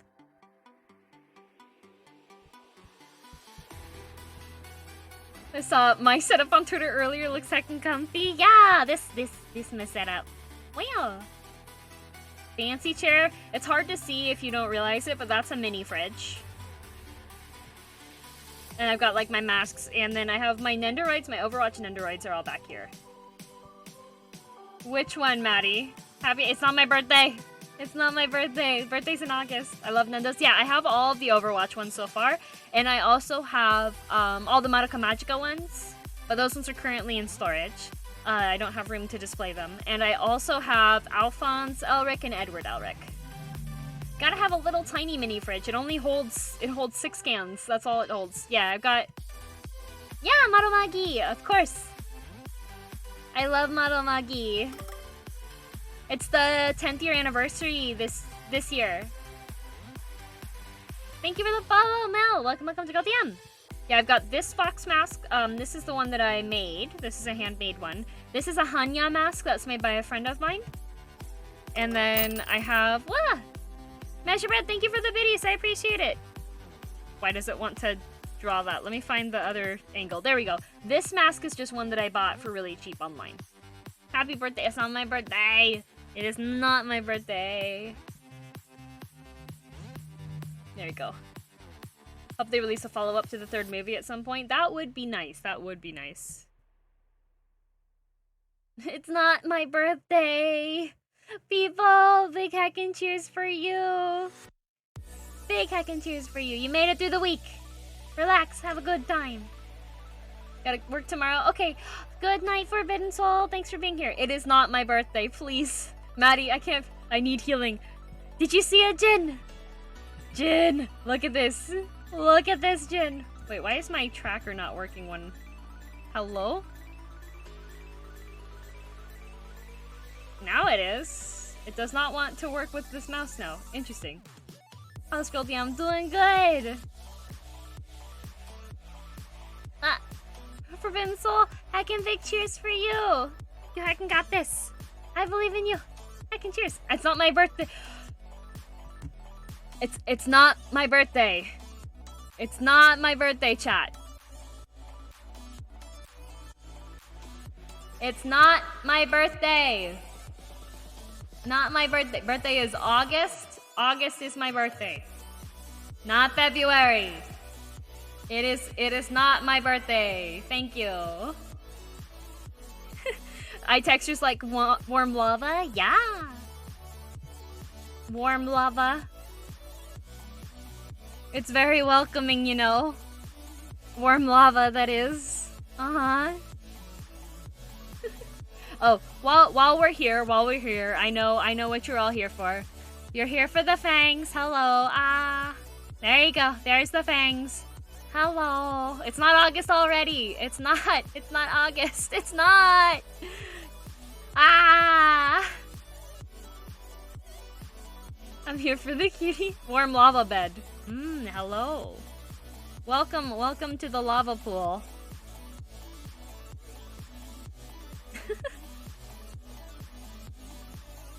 There we go. Got tacos. Okay, see you later, Cordovan. My birthday's actually this month. Happy birthday this month, Maddie.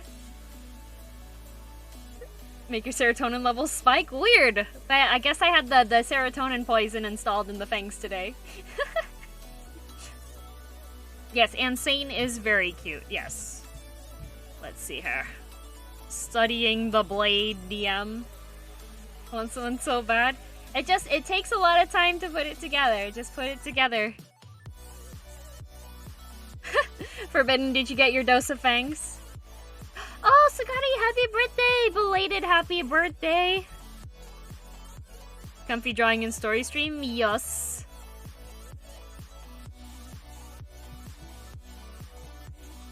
We're just gonna really quickly messily color this in here. Almost missed Fangs. I know. Tell you what, I'll give a free story redeem. But this one's a bit gross, so finish your food. And maybe take, like, anti-nausea if gross stories, bother you. Because this one, this one's a little bit gross. Gets food? Oh, no. There you go. Girl DM studying the blade. We'll save that one. Put this into here, into Doodles.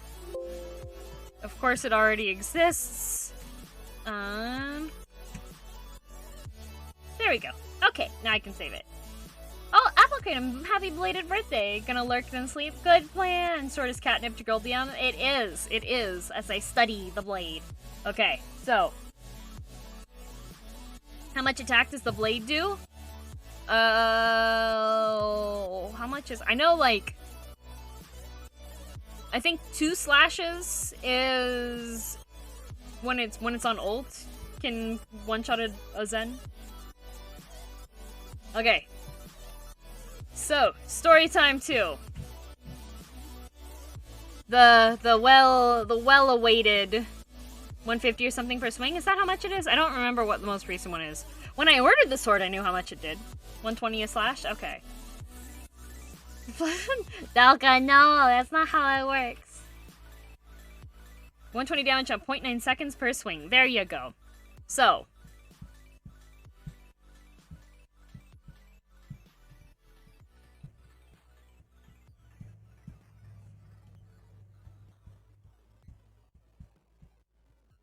The Slug Queen.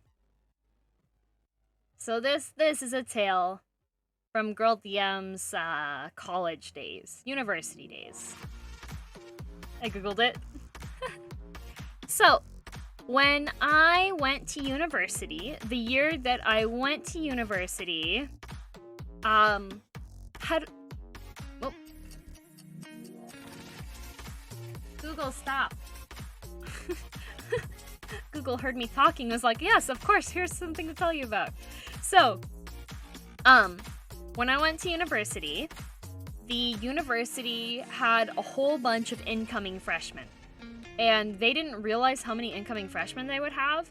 So, roughly 20% of the incoming freshmen were unhoused. Which meant that they just didn't have room in the dorms for any of the students. So, I was part of this 20%. We had to find our own accommodations.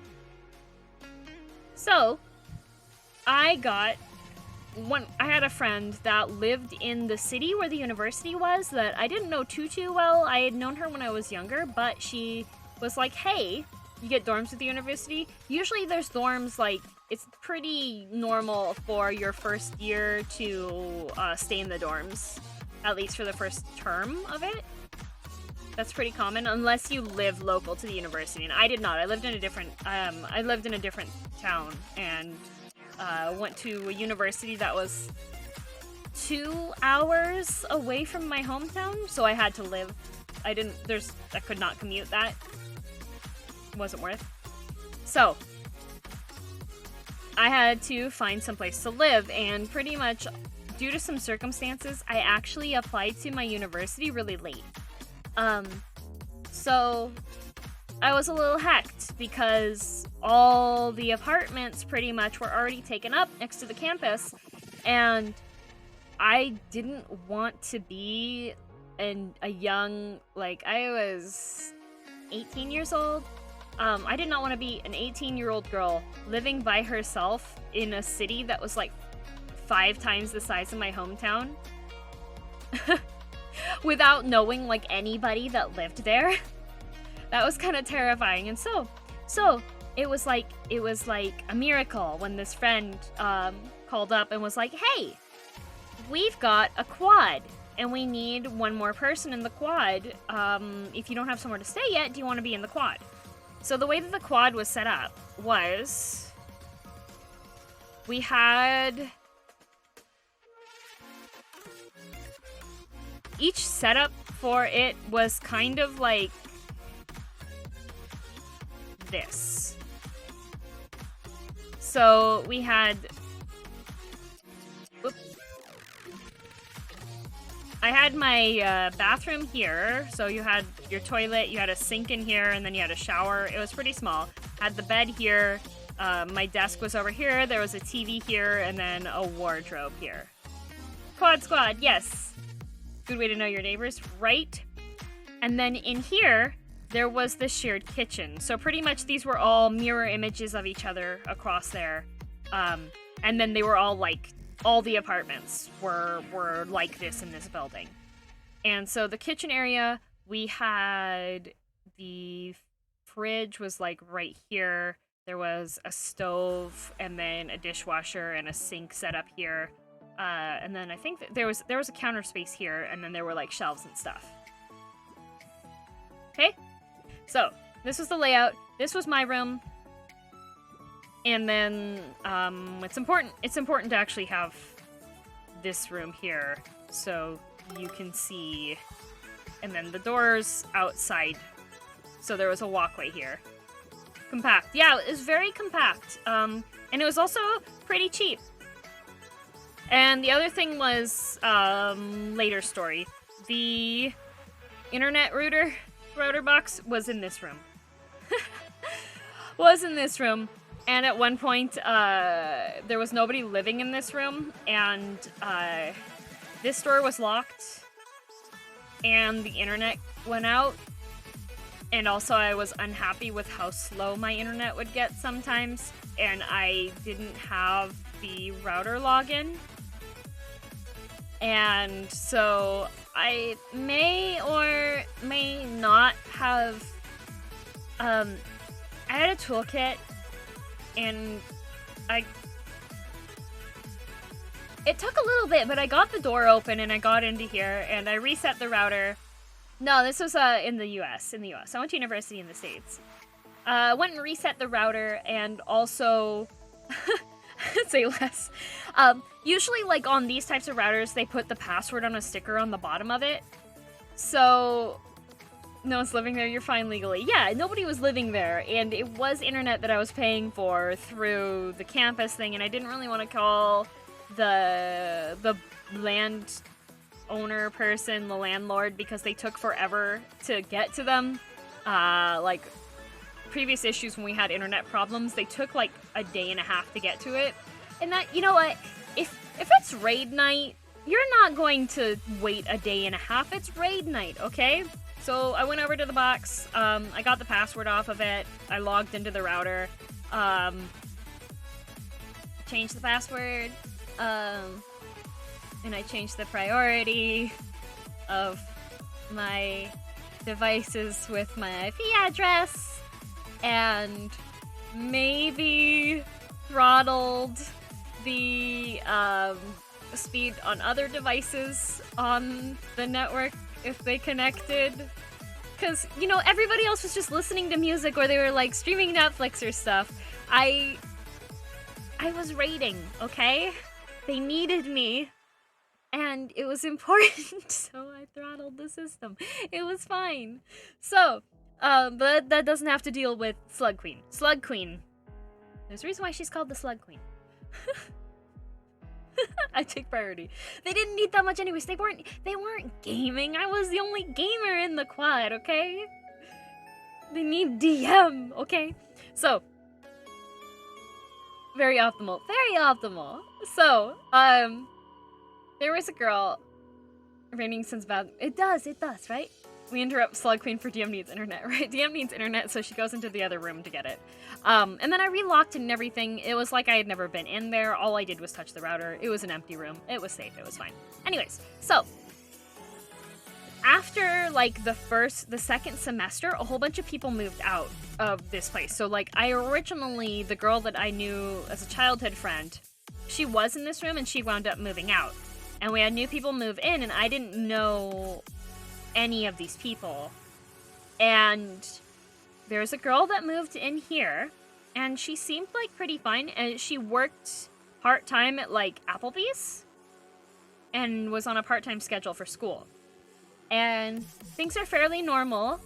And then I start noticing that my food is disappearing from the fridge and the freezer. And when I was in university, I was on a scholarship.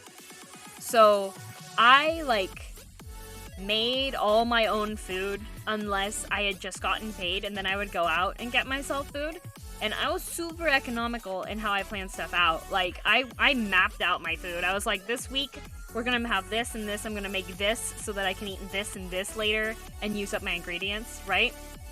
So, time to make ghost pepper sandwiches. No, not that far. So what I wound up doing was any of my dry food that didn't require regular storage, I wound up storing in my room, like, right around the corner here. I got a little shelf system, and I had my food stored there. And then for my food that was in the fridge and the freezer, I got bags that I could lock, and then I would lock my food in those.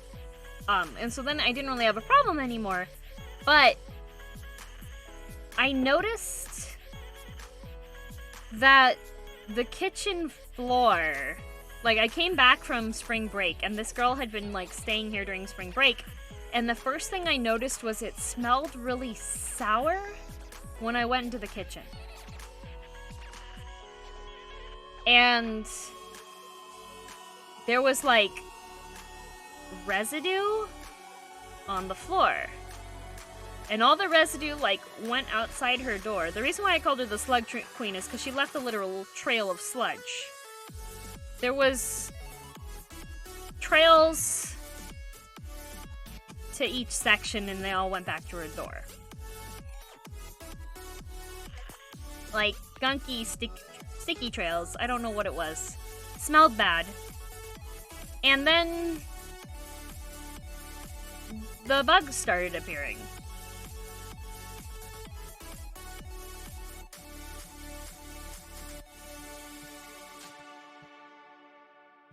And the sour smell just did not go away. And so, like, I cleaned stuff up, and I got, like, fly traps and stuff.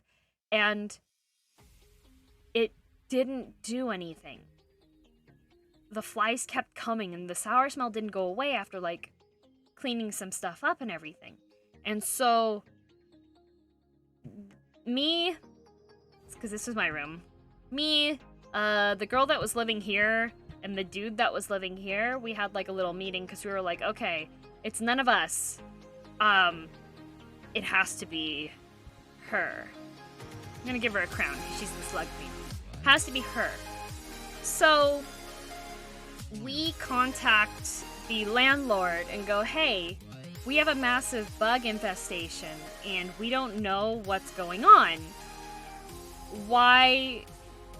There's, like, it's really gross, and we need the bugs, like, taken care of. And so they're like, okay, well, we'll send a professional cleaner, but you guys are gonna have to split the cost. And we're like, that's completely fine. We don't care about that. And the girl also was like, the Slug Queen was like, okay, yeah, that's fine.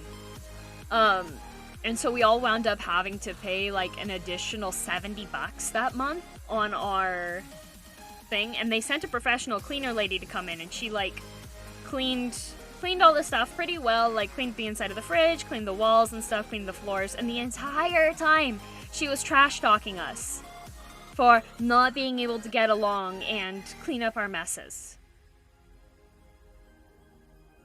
And I was like, bruh. Lily! Hello, Reader Spooky Raid! Hello, I'm telling the story of the Slug Queen. Oh, you were playing Identity V. Hello!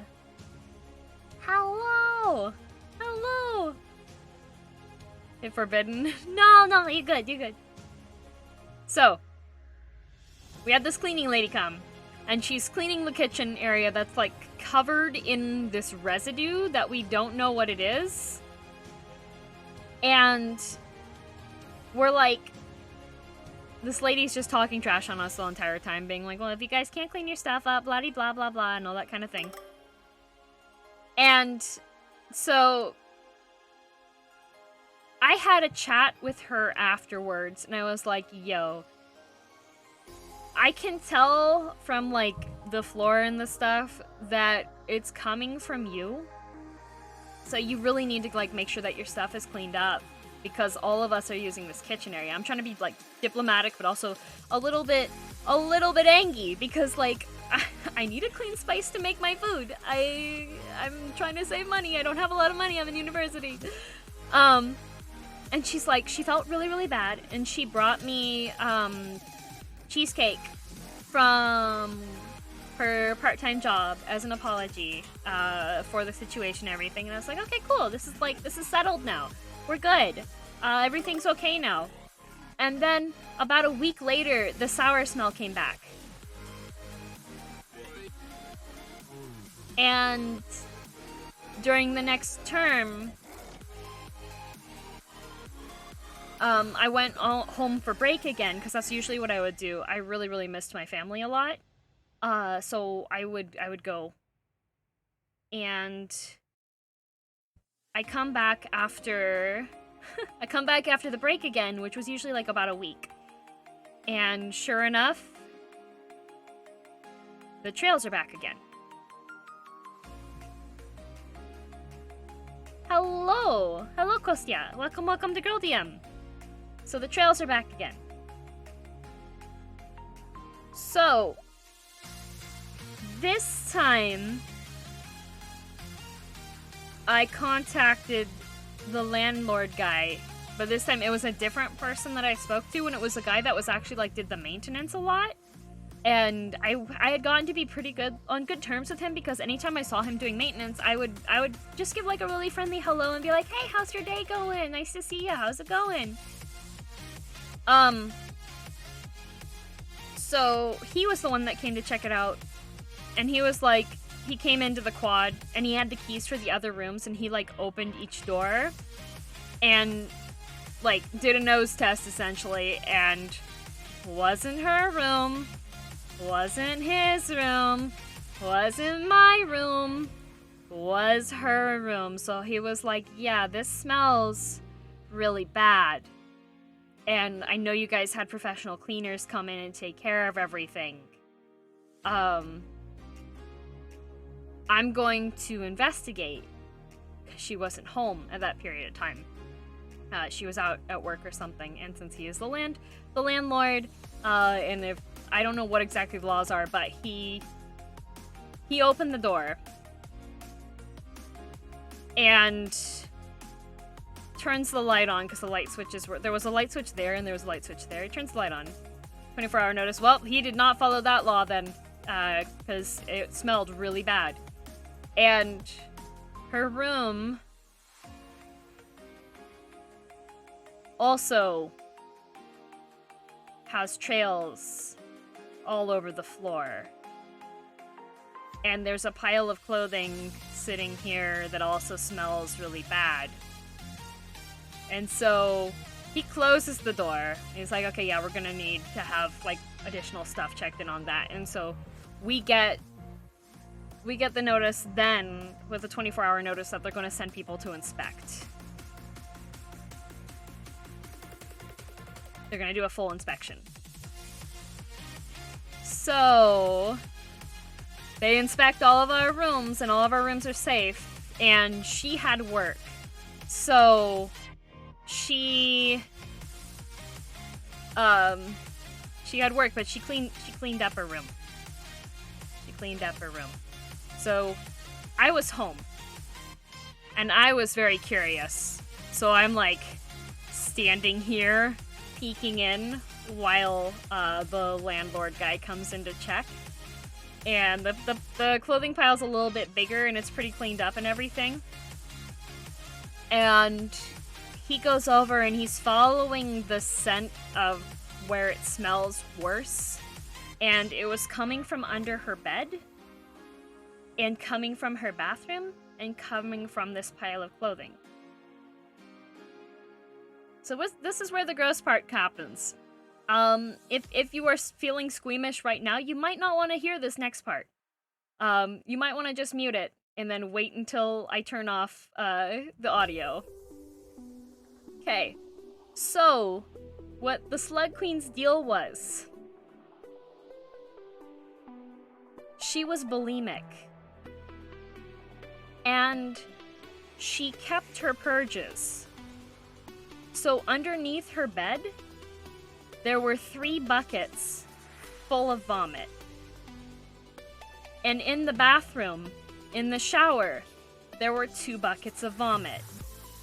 And in her panic to cover up stuff, she had covered a bowl, because she didn't have another bucket, with her clothing because the bucket was full of vomit.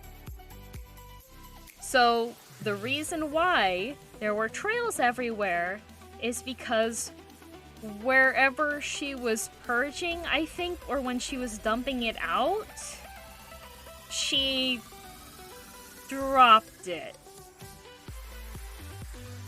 So that's what the sour smell was. So I don't know what was happening with her. I don't know why that was happening with her. She wound up leaving afterwards.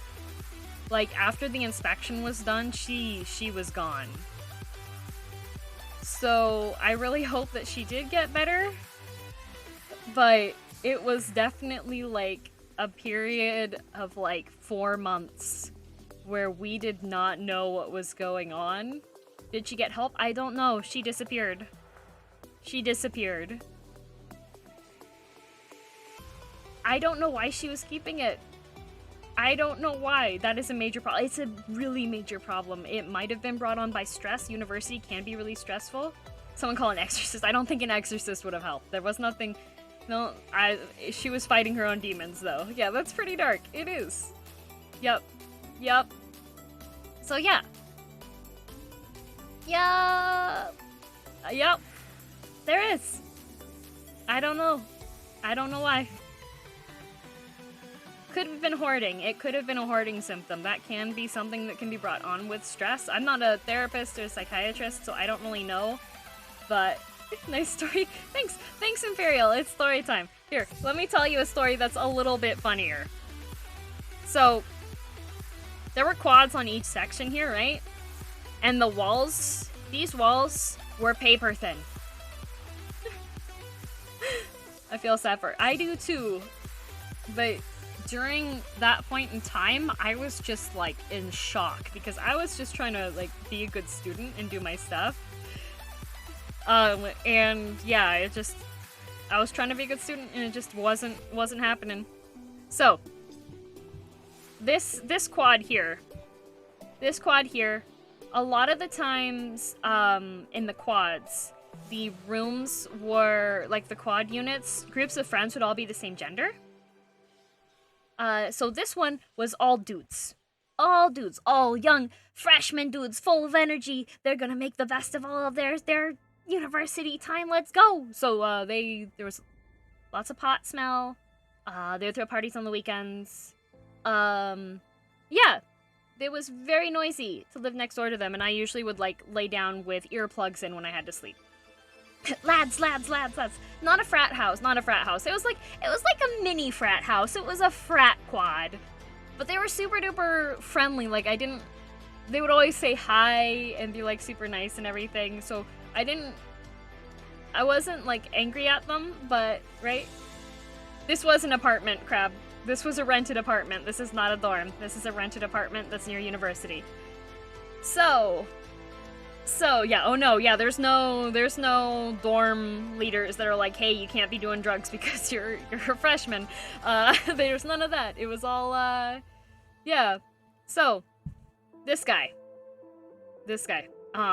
he had a lot of girlfriends. And his girlfriends would come over. And my bed was here. So, whenever he had girlfriends over, I was going to sleep with earplugs in. Right? Earplugs. My best friend, earplugs. Earplugs. And so, one night, I'm laying down in bed, and I'm just, like, contemplating the meaning of life. Laying in bed. And I hear neighbor come home, and he's got a girl with him. And his bed, like, all of the quads had the same layout of the furniture. The furniture was built into the floor, so you couldn't actually, like, move it around. Which made sense. They were furnished quads. You don't want your furniture to get, like, destroyed or, like, people to break in and stuff, right? So, I hear neighbor guy and girl are right on the other side of this paper thin wall. They're right there. It's Friday night. Tonight we are young. Playing in their minds. So I'm laying here and it's pretty late at night. It's like 11 p.m., but I'm being good. I'm going to bed early-ish. And I'm laying there being like, okay, do I want to get up and get my earplugs from off of my desk and then try to lay down and go to sleep? Do I want to do that, or do I want to, like, put my headphones on and just, like, go on the computer? Do I want to do that? So I'm laying there, and they start getting loud in the next room, and all of a sudden, I hear the girl go, "Ow! Oh my god! Why would you do that?" And I'm just like, what? And then I hear the guy, like, profusely apologizing. He's like, I'm sorry. I didn't know that would happen. I'm so sorry. I don't know that would happen. Babe, I'm so sorry. I didn't know that would happen. She goes, what do you mean you didn't know that would happen? You just shot a dart into my leg. And I'm like, what? What? And I hear, because, like, she's being loud, right?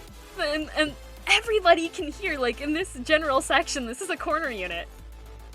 So I hear, like, a thud, thud, thud from, like, this side over, and, like, hear this door open, and hear the roommate, one of his roommates, is just like, yo, dude, why? Why did you do that? And she's just like, I'm bleeding. And I'm just, like, laying in bed, being like, do I get my earplugs now? So I have no idea what was happening. Like, maybe he had a dartboard in his room or something. I have no idea what was happening. but yup, fun times. I did not live in the best area with this dorm area. Like, there were people got assaulted in the alleyway and stuff, but did you find the meaning of life, though? I found a greater appreciation for high-quality earplugs. Oh, my goodness. So this is what happens when you're usually earplugged. Yeah, I guess so.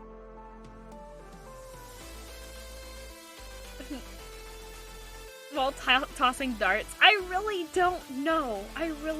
Yeah, people got assaulted. Like, my friend's car got broken into. Her car was parked in the alleyway there. And her car got broken into. And whoever broke into her car left $20 and a granola bar on the seat. No changes in the car.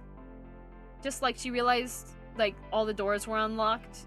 And there was a $20 bill on her seat. And a granola bar. Good night, Corn. Thank you so much again. Sweet dreams. Yep.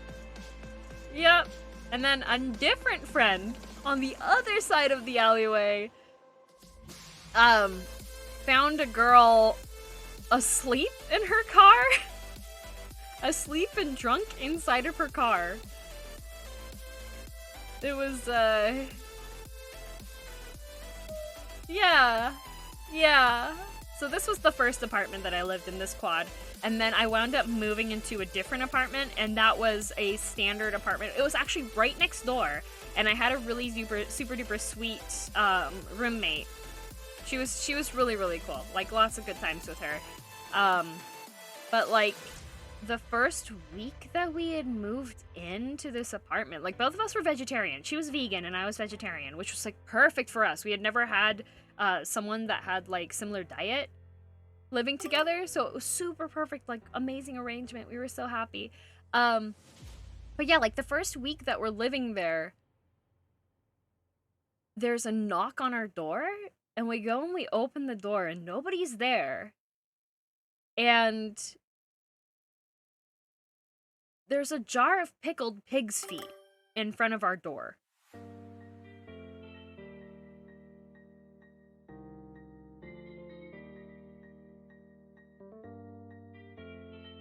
And, like, maybe it was for somebody else? Because, like, the only people that we knew were our next door neighbors, and they weren't the type of people to do that. They were good friends of ours, and we're just like, I guess maybe they thought that somebody else that lived there before was there? Like, we did have a drunk guy show up to the door once and asked us about drugs, and we're like, we're sorry, we don't sell drugs here. This is not a drug apartment. Dog poop in a flaming bag? True. Freshman Franks initiated. It wasn't even a freshman, this was an apartment off campus. I don't want to live. No, this was in the US. This was in the States. Yeah, there was also another time that somebody left a jar of pickles. I don't know what it was up with this place, with like people just leaving random stuff in front of us. I don't get it. But yeah, it was definitely an interesting experience there.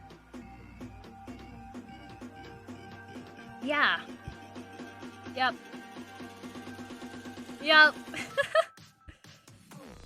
Oh, Slug Queen. Have a jar of stuff, right? Realizing this earlier mistake? Maybe. I don't know. What state? It was the good old state of Oregon. Okay, girl DM holding a big sword. TVs on people's porches. It was like that, yeah. Yeah, sorry, no drugs here. It's just a couple of girls. Oh, so hard. It was an experience. Yeah. Like, I tried to be very understanding and flexible as a neighbor of fellow college students, but I was on a full ride scholarship. Like, my entire 2 degrees, university degrees, cost me $5,000 total. I like got that all through volunteer work and personal merit and like really good grades, and in order to maintain this full ride scholarship I had to maintain a certain grade point average at university, which is really hard to do. So if it got to 2 a.m. on a school night, oh yeah, it was definitely stressful. And it's extra stressful when the people are downstairs. Hello, Spike, right. Hello. Yeah, if the people downstairs on like a Wednesday night decided that they were gonna party and have like my floor shaking with their music and them being drunk and yelling, me and my 5'2" glory would not be going down the stairs to go and do the haha. Hello, sorry, turn off music please. I need to go to bed. I have a 7 a.m. class. I wasn't going to do that, so I would call the non-emergency police line and tell them, hey, there's a noise violation downstairs at this address. So, okay, Yuichi. Was it like Ontario? No, it was just in Oregon. I was living in Oregon at that time, so I counted as a local student, so. Sprite Limit, sorry! I saw the R and right, and I put it in instead of the other part. Hello, Flophock! Thank you for the raid! I do have the raid notification on my thing here, it just doesn't show on the actual screen. Good night, Alessa! Sweet dreams! So yeah, how the future, do you have a future and send you because Oya Ventura aid? That would have been good, but unfortunately, that was not the case. So, yes, yep. Interesting happenstances that did happen. Yep. So, Girl DM holding a giant sword. Thank you for the hydrate. I will hydrate. You have a schedule? I like the stream? Yes, I do, Imperial. I stream If you go on my about, or if you scroll down, there is a schedule widget that gives you a countdown. And also I think if you type !schedule, it should tell you in the chat here. Yeah, sure, Spike. Go ahead. Let's see.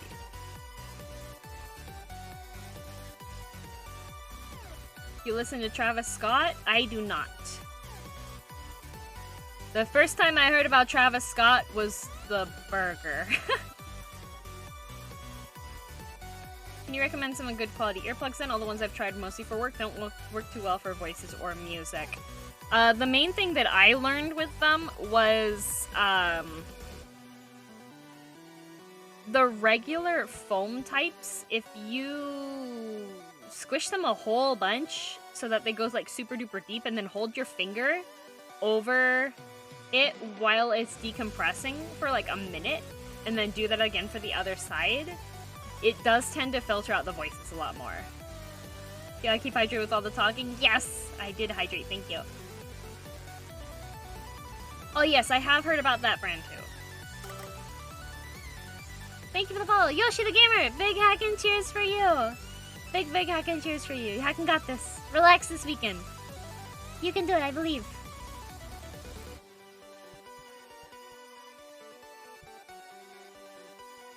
Here's Travis Scott, not a country singer. Apparently.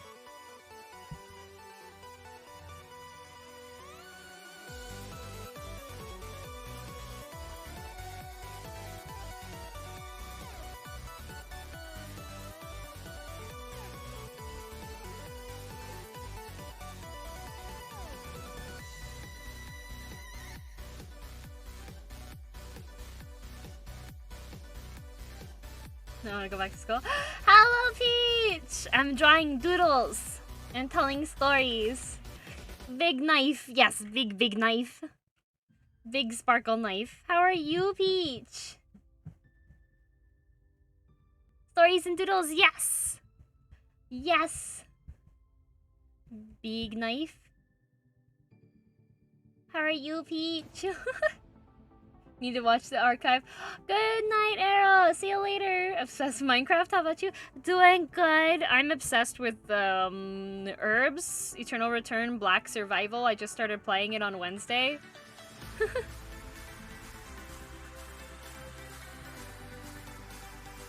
It's like Fortnite and League of Legends had a baby. Oh, chatbot has redeemed a story. Shall I tell the classic? That knife's not meant for you? No, it's mine. It's my knife. Should I tell the classic? If you were to go to one anime world, where would you go?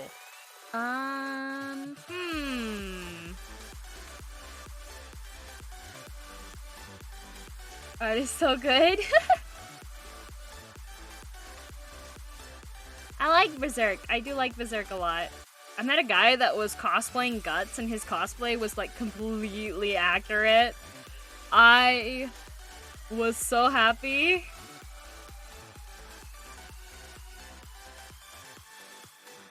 Art's so good. It's so pretty. Yeah, he had, like, the Berserker armor. Like, had the helmet and everything, too. Why do you have a big knife? Because the Redeem was holding a giant sword, and knives can be swords. Did he lop off his arm? No, he didn't. He didn't lop off his arm. But he probably would have if it would have given him a bonus for the cosplay competition.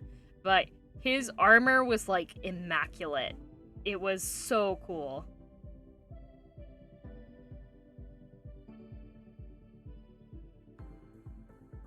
Where's the arm guard, though? It doesn't need an arm guard. It's a knife. Did you make or draw any manga while you were in Japan? I did. I actually got published in a compilation book, because there was a manga artist cafe that I would go to, and I drew manga, and it got into there. What conventions do you attend? I like to go to Oda Fest, and I was supposed to go to SakuraCon last year, but then there was a coronavirus. So I did not go to SakuraCon.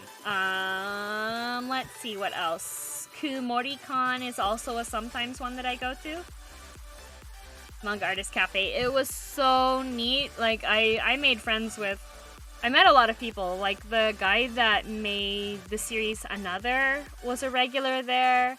And there was the guy that did the Bleach Chibi comics also was a regular. The guy that did the Ace Attorney comics also would go there. He reviewed one of my more comedic strips to give me some hints on the delivery on the jokes. Was actual metal armor? It was not metal armor. He actually did most of his armor stuff was leather working. Good night, Forbidden Soul. Going to SakuraCon for 10 years now. Nice. I haven't been for a bit. But I wanted to go last year. I was going to meet up with friends, and that did not happen.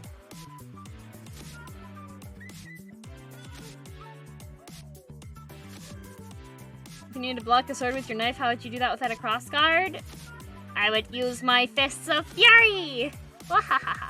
Okay, good night, Dib! Good night, good night!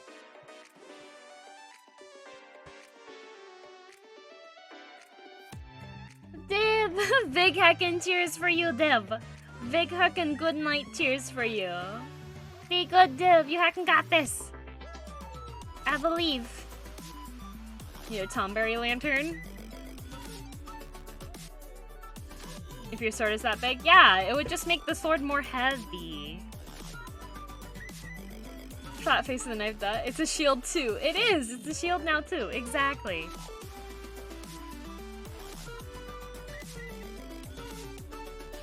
It's a big knife. It's a big knife.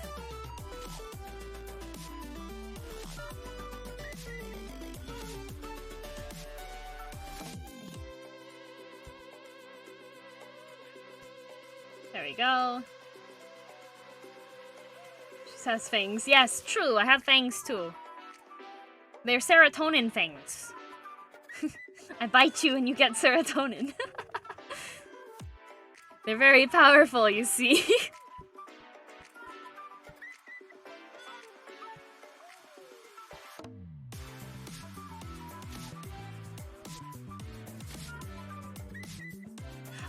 Peach, did you see my desk pictures?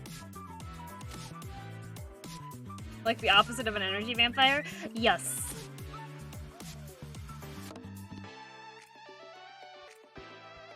I'm proud of my desk photos, so I will bring them up every chance that I get. And enough serotonin bites to save me. I'm just gonna keep gnawing on your arm, Terrabellum, until it falls off and you're happy about it. Thank you, Crab! It's one of those things that's been a work in progress for a very long time. It's always a work in progress. It's never done. Need another desk just for your enormous sword? I do. Did you make your own avatar? I did not, Venom. All my information is in my FAQ section. You have a magical lair? Yes, it's my lair. Ooh, haha. -1 arm to gain happiness seems worth. How would you forge this kind of blade in the first place? Very carefully with a giant.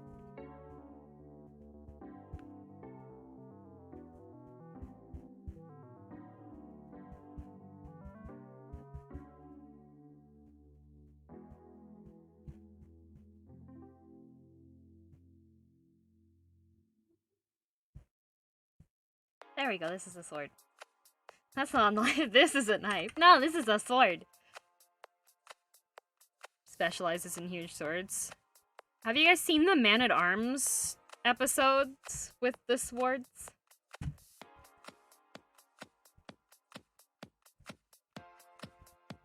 Yeah? I like watching Man-at-Arms. Man-at-Arms is fun to watch. If you haven't seen it, they pretty much try to make a whole bunch of, fictional weapons, and then they test out the fictional weapons. So they made, like, the Buster Sword, and it was so big and heavy. Like, physically unwieldable, big and heavy. definitely seen the YouTube videos. Yeah, they started off as a YouTube series, and then they wound up actually, like, having, an actual production, I think they got picked up for on it. I could be wrong. 125 pounds. Yeah. Listen, Stellar. They're dropping on stuff instead of swinging. Yes. They made, he made Kirito's, blade as well.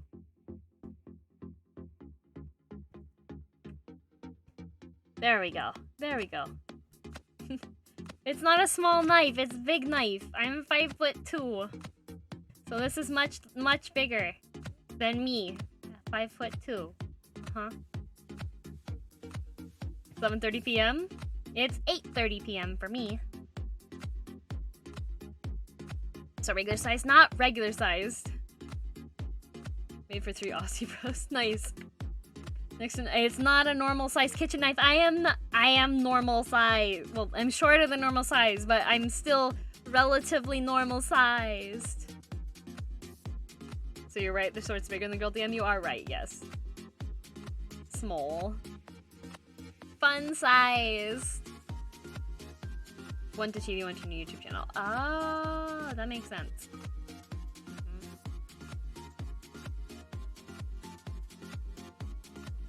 I can fit into a drawer. There's different sizes of drawers. A knife. DM is DM size. Exact. Wait, Moose. No. Wait.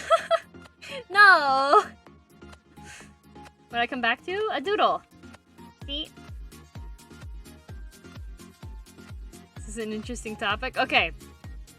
Chatbot, since you redeemed the Storytime for another Storytime, what, do you want me to do a story time from Japan, or do you want me to do from, like, someone asked for an embarrassing story? It's not a knife, it's a sword. So chatbot, do you have any preferences on what the story is? How about an embarrassing story then? Okay, I will tell an embarrassing story. Aw, don't worry, I have plenty of extremely lovely tall friends, Spike. Be like Lady D. Be fierce and tall, and every single guy wants you to step on them. Yes. Had head fat counter? Oh no, I did my head fats, I didn't click them because it's covered up. Thank you for letting me know. Ah! Regular amounts of scuff, you know.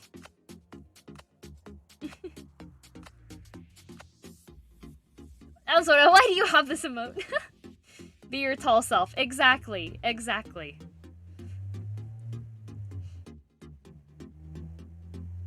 We're keeping it a secret. Why would you do this to me, Eclipse? How could you? Okay, so we want an embarrassing story? Let's see. Let's see here. Ask Erika why she has that emote? Okay. Let's see, what's an embarrassing one that I can tell?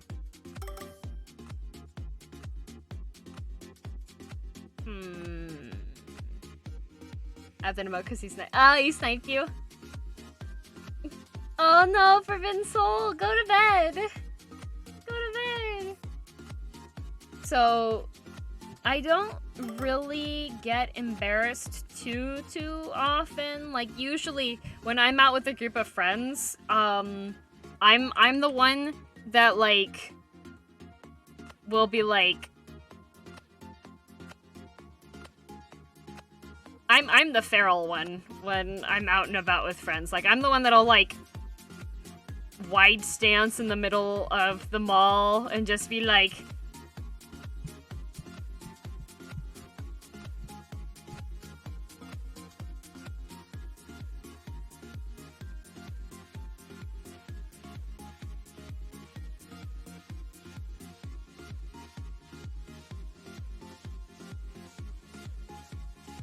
like, this is usually me when this is me in the mall. I'm that one, right? The gremlin. I'm the gremlin. The quirky one. I'm the one that, like, I'll put on a piece of clothing and like I'll come outside of the changing room, and just be like, bam, jazz hands. How does this dress look to my friends, right? And my friends will just be like, why did I agree to come out here with you, right? Goblin Diva, but in public, got it. Exactly. That's me. That's me in public. Like if I'm in cosplay, it's like even less shame because I'm like, haha, I'm in a costume. Nobody will recognize me. I can be extra gremlin. You make shopping sound fun. I'm definitely, me and Mom DM have a lot of fun when we're shopping together. We'll just like do like dumb voices in the middle of the shopping. I'm just like, is this good? And Mom DM will be like, is this good? Is good? Is good?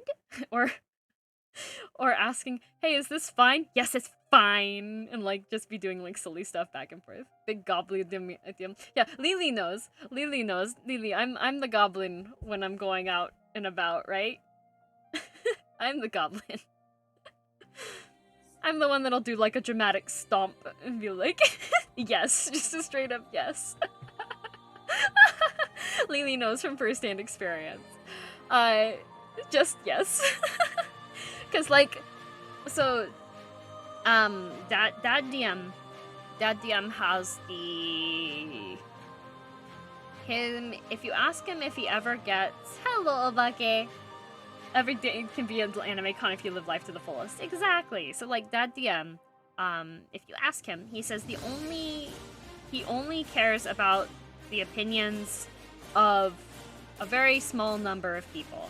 And he only cares what Mom DM thinks and what me and Brother DMs think. Those are the only people who he cares about their opinion. So if you're in a public place, he really like doesn't care, and that's something that he instilled in me at least. So like the only time I can remember actually being super embarrassed, like the last time I was actually full on embarrassed, not even chat DM. Dad DM doesn't care what chat DM thinks. Dad DM does whatever he wants. I'm the shame embarrassed friend. She drags around. Yep. I'm just like, Lily, let's go do the thing, Lily. And she's like, can I just? Okay. But Lily still comes along with me. So, Hey Lily, let's dress up and go get bubble tea in the mall. For no reason other than to dress up and get bubble tea, right? Can it be Gremlin DM? I might. I can swap that out. But Obake, big hack and cheers for you. Big hack and cheers for you. You heckin' got this. I believe in you. You heckin' got this. So, what happened was I was a little tiny baby DM, little tiny girl DM, small girl DM. No, like yes, we do this in the moment. I'm like, why did I let you make me do this? But then we get fun pictures later, and that's what matters. So, little tiny girl DM.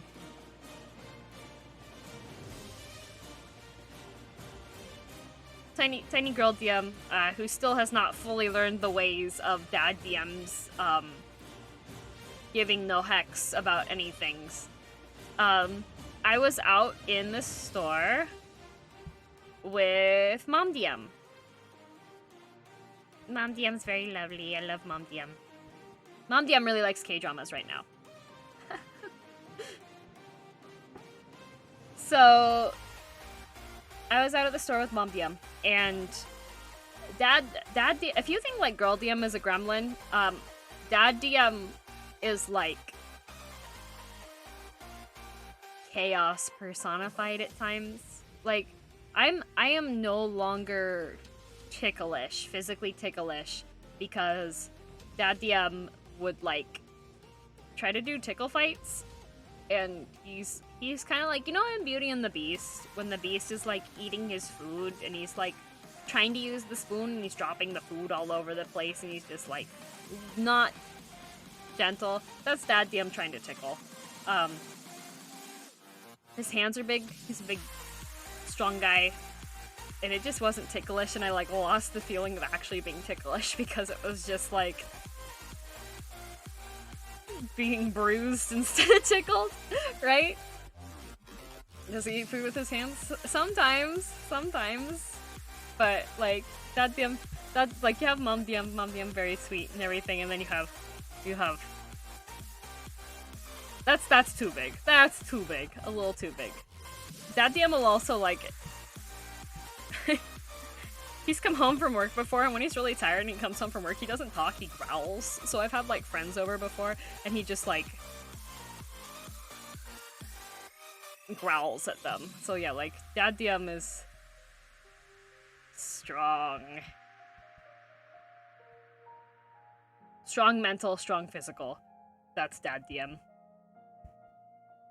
Dad DM grew up in California, where he very much ascribed to the mentality of if you pretend like you belong there, you won't get caught.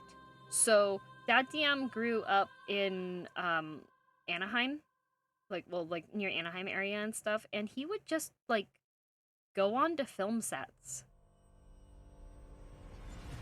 like Warner Studios. He would just walk in.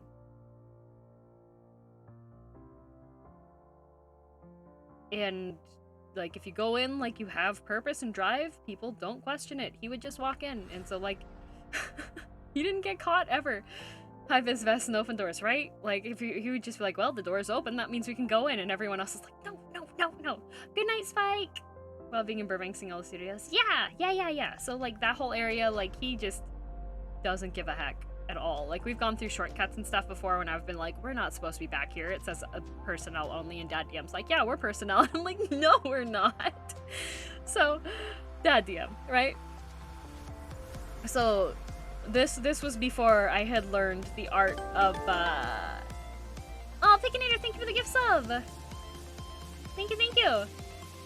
He's not wrong. He is not wrong. Has he gotten caught before? Yes. Has he gotten in trouble for it? No.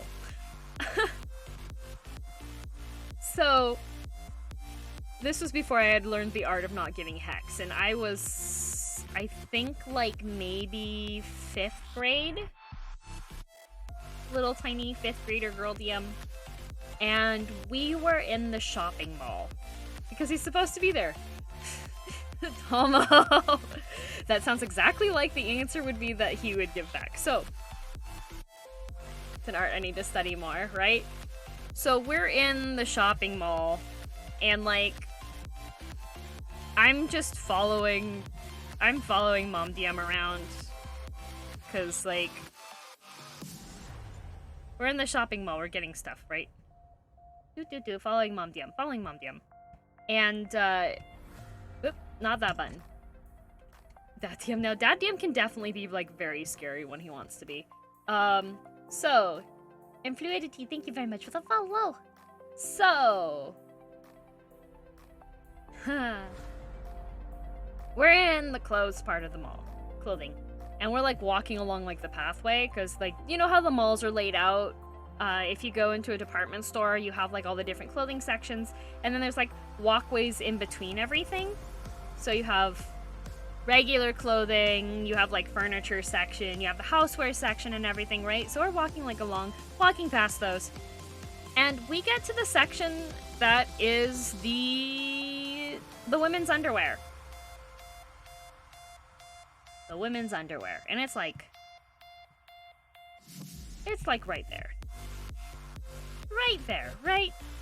And Dad DM is a practical joker. Dad DM likes to tell jokes. And that can be like one time he told me while he was dating Mom DM, he picked her up because he's really strong. He picks her up in his arms and he's like carrying her, and like my mom was like, Mom DM was laughing and everything, and she's just like kicking of it. She's like, no, put me down. So he stops walking and he looks at her and goes, okay, you're fat and ugly, and keeps on walking while holding her in his arms. Because it would be funny, because like a put down is an insult, but also she wanted him to physically like put her back onto the ground, right? So, like, that's the kind of person Dad DM is. He makes a lot of dad jokes to have things backfired on him before. Yes, they have. Has he gotten yelled at by me and Mom DM? Yes, he has. But anyways, He's putting her down. Hi, Gane! Hello, hello. Master of the dad joke. He is a master of dad jokes. He is insanely good at dad jokes. Yes, I am still live. Hello. So, we're walking past... It took me a while, yes. So we're walking past the women's underwear section. And here's young elementary school girl DM. Who, when you're like 4th, 5th grade, 6th grade, I like to tell dad jokes sometimes. He laughs. Yep. So people, like, I was still very much in the I was giving hex. I gave hex about everything. I was like paranoid with my hex. So dad DM grabs an article off of grabs an article of clothing off of the rack there. And it was literally the largest bra that he could find. This was ginormous. Boulder holders. Yep, over the shoulder boulder holders is what he picks up. And he says, in the loudest voice possible, I think everyone in the department store could hear him. Hey girl DM, is this your size? And I am absolutely...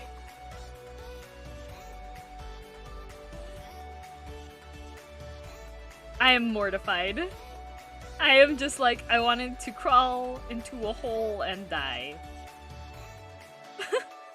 Why? Because he thought it would be funny. And like, he thought he was hilarious, and Mom DM was just like...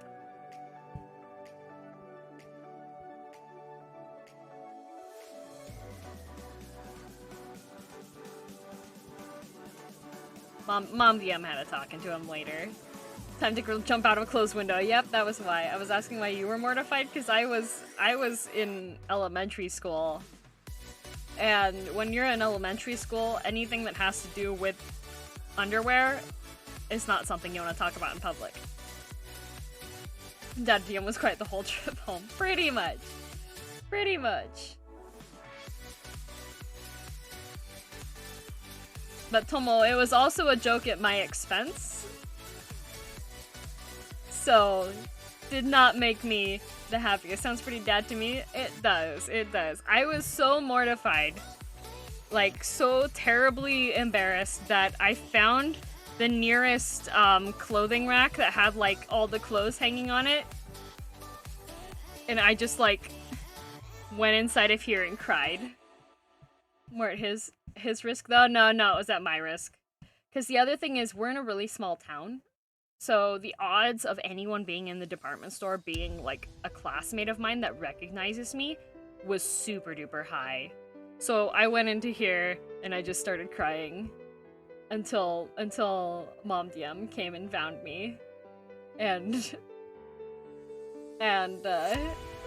yeah, very small town. Very small town. Our shopping mall had one department store in it, and it did not have a food court. It's actually, like, I wouldn't call it a shopping mall, even. So, Mom DM told Dad DM off of it, and then came and found me and rescued me. It was very, very sweet of her. Because, yeah, it was not a strip mall. It was one big item, but Dad DM did that knowing you get chewed out and did it anyway. Probably! Or he just wasn't thinking, because that's something that he does sometimes. Because he's like, this will be funny, and then it's not. Not Kmart. Embrace the tactical style. I do know, Rack. I do know. When I was little baby elementary school girl DM, I was like, this is cruel and unusual. Nowadays, I'm just like, if it was me nowadays, I would probably be like, nah, Dad, that's your size.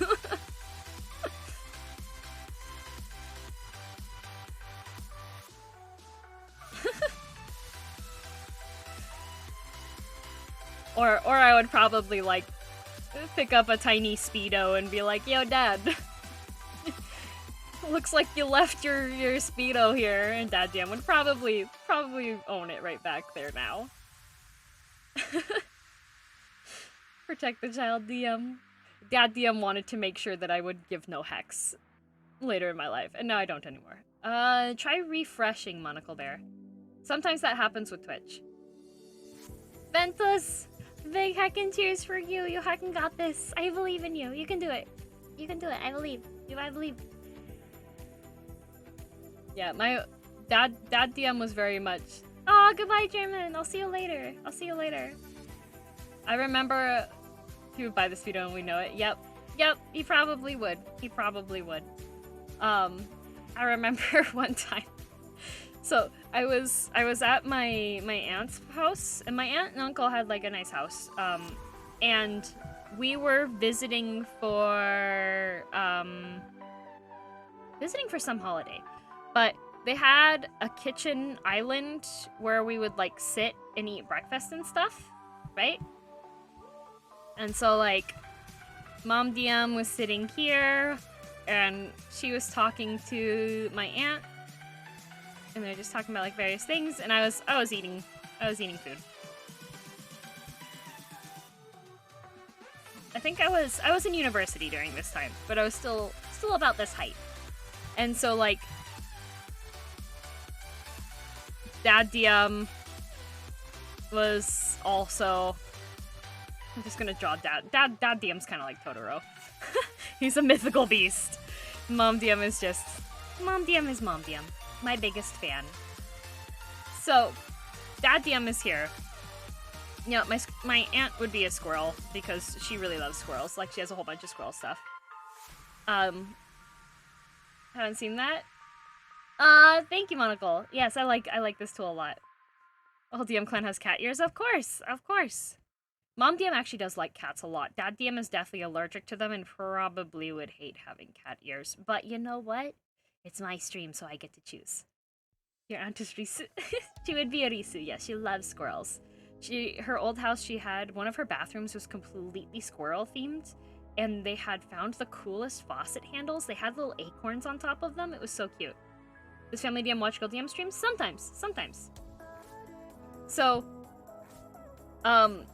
Uncle, we'll make him a squirrel as well. Uncle, beardy man uncle.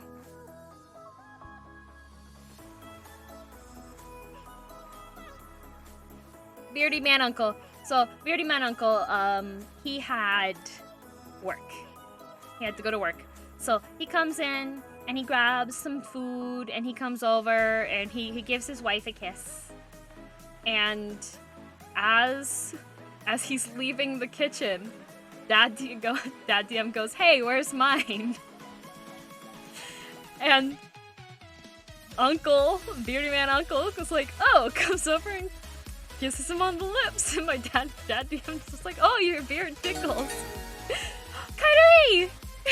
Hello! Welcome! I love you too, Kairi! Hello! Bunny Raid! Hi, everybody! I'm telling stories. Just telling the story about Dad DM getting a kiss from Uncle DM at breakfast time.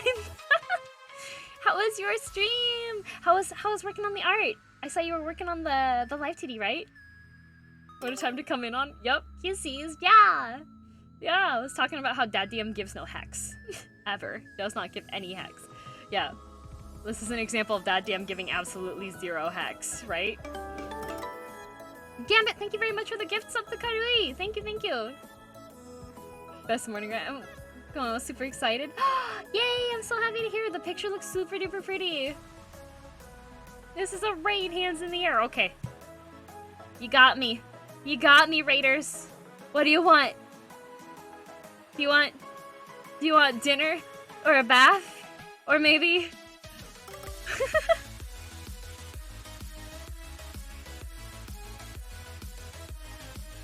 Give us all your cabbages? No, my cabbages! Both? Oh, we want kissies on the forehead. Okay. Mwah. Forehead kisses. There you go. Mwah. Dino Nuggies. I want Dad DM. I'll have to let him know. Oh, yeah. This one, though, because we were all eating breakfast. I'll recount the story very quickly.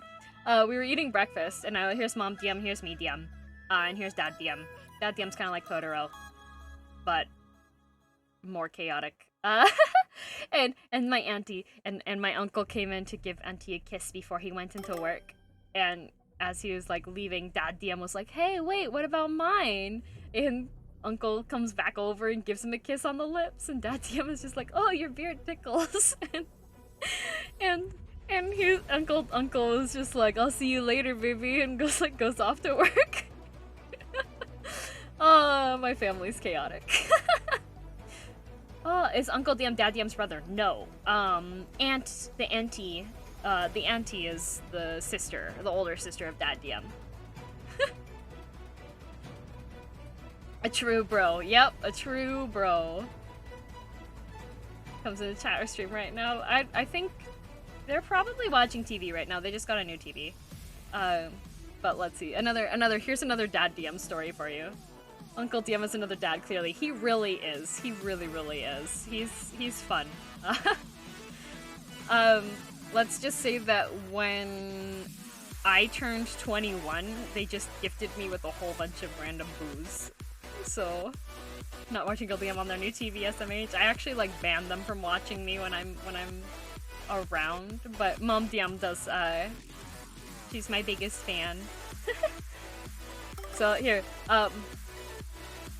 there was one time, Mom DM came home from work, and we were living in a duplex at the time, and she comes home from work, and, we had some stairs in the front, and she comes home, and there's water. There's water running down the front stairs. And Mom DM goes inside, and the kitchen sink is just overflowing with water onto the floor, which is like going out the door. Switching the background music, right? It's pretty perfect. So just like the faucet is running and it's just overfilled. It's the Sticky Bandits from Home Alone, pretty much. And so she goes and finds Dad DM. And Dad DM comes into the kitchen, and he's just like,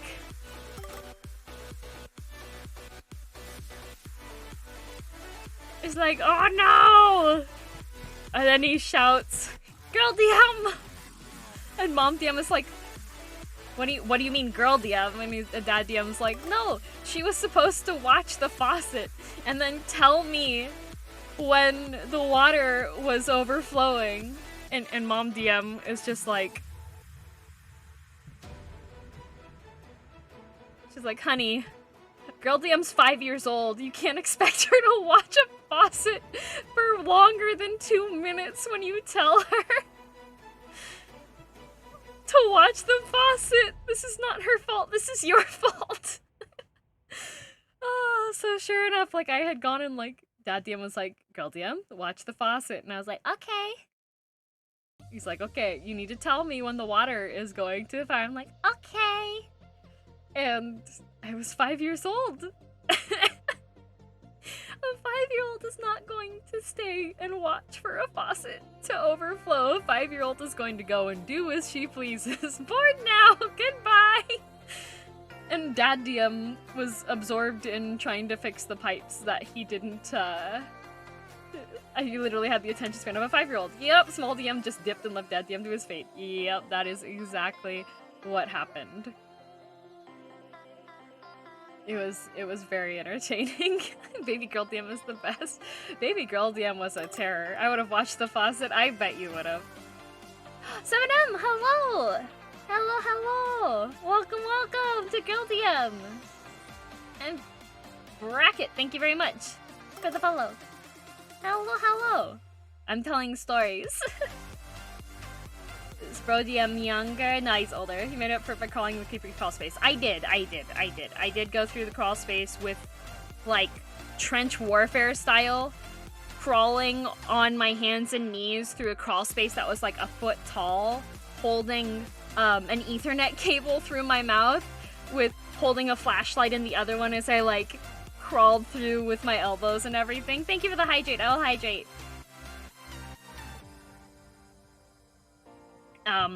Passed through, like, that basement had Black Widow spiders. Like, I totally, crawled through so that I could get the cable through there to be the tiny one to crawl into the crawl space. Yep, that was me. That was me. Actually, funny story from earlier this week. Funny story from earlier this week was, I was in the kitchen and I had a, I was holding a jar and I was cleaning it out. Cleaning out the jar, like I had the thing on my hands here. And just like, you hold the jar, you have like the cloth on your hand, you put your hand inside the jar and you wipe it around. And like, I'm cleaning out this jar and Dad DM is just like,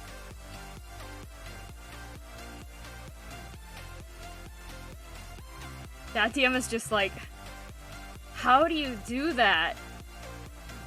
And I'm just like, what, Dad? And he's like, how are you doing that? And I'm just like, cleaning the jar out. And I hand the jar to Dad DM, and his hands are too big. He can't actually get his hand inside of the jar. So I have little raccoon hands, so I was just like cleaning the inside of this tiny jar, like, no issues. And Dad DM tried to put his hand inside the jar, and it was just, he couldn't even get it through the mouth of the jar. His fingertips just barely got through. It's good to be small sometimes. I have definitely had times when I've, like, tried to hold something or tried to, like, open something and my hands are just too small. Little handsies. Your hands so small? They are. What you doing? Cleaning out a jar in the drawing there. Just finished class? Congrats! Everyone can get their hands in Pringles can, no problem. I can fit my entire, like, arm into a Pringles can. Like, I've definitely had times when, like, Dad DM couldn't reach something, and so he just called me over and was just like, hey, I need you to use this tool inside of this, and I'd just be like, is the power turned off on it? And he's like, yeah, don't worry, you won't get shocked. Pringles edition, yes! Have Pringles cans grown smaller? No, baby, I'm gonna sleep. Good night, Edzora! Buenas noches! Yeah, so I had, that was another thing, but I'll tell you, just stick your arm in there, right? So I'll tell you another family DM story here. This is the moment that changed my life forever. Small hands, that jazz is valuable. It is, especially when you're doing like computer builds and stuff, or like electronics related stuff. I definitely, like, Dad DM made use of the fact that I had tiny little hands to grab onto stuff, right? So this is the moment that changed my life forever, okay? So this was little baby DM. Little baby DM. Mom came into the room. Mom DM came into the room. And I'm in the middle of the room. And I'm spinning. And I'm crying. Isn't DM still baby? Girl DM is infinite, but this is when Girl DM was much, much smaller and not as powerful. So I'm standing in the middle of the room. Well, not standing, I'm spinning. Spinning in the middle of the room and crying. Small DM. Little tiny small DM. And like, Mom DM was just like, came into the room crying. Yes, I am crying. I am just like spinning. I am spinning and crying in the middle of the living room. like a Beyblade. That's very sad.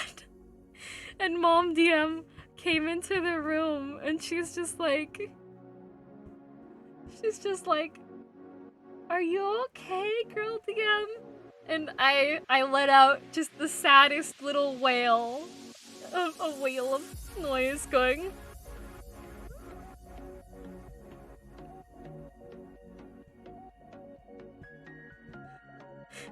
Not that kind of wail.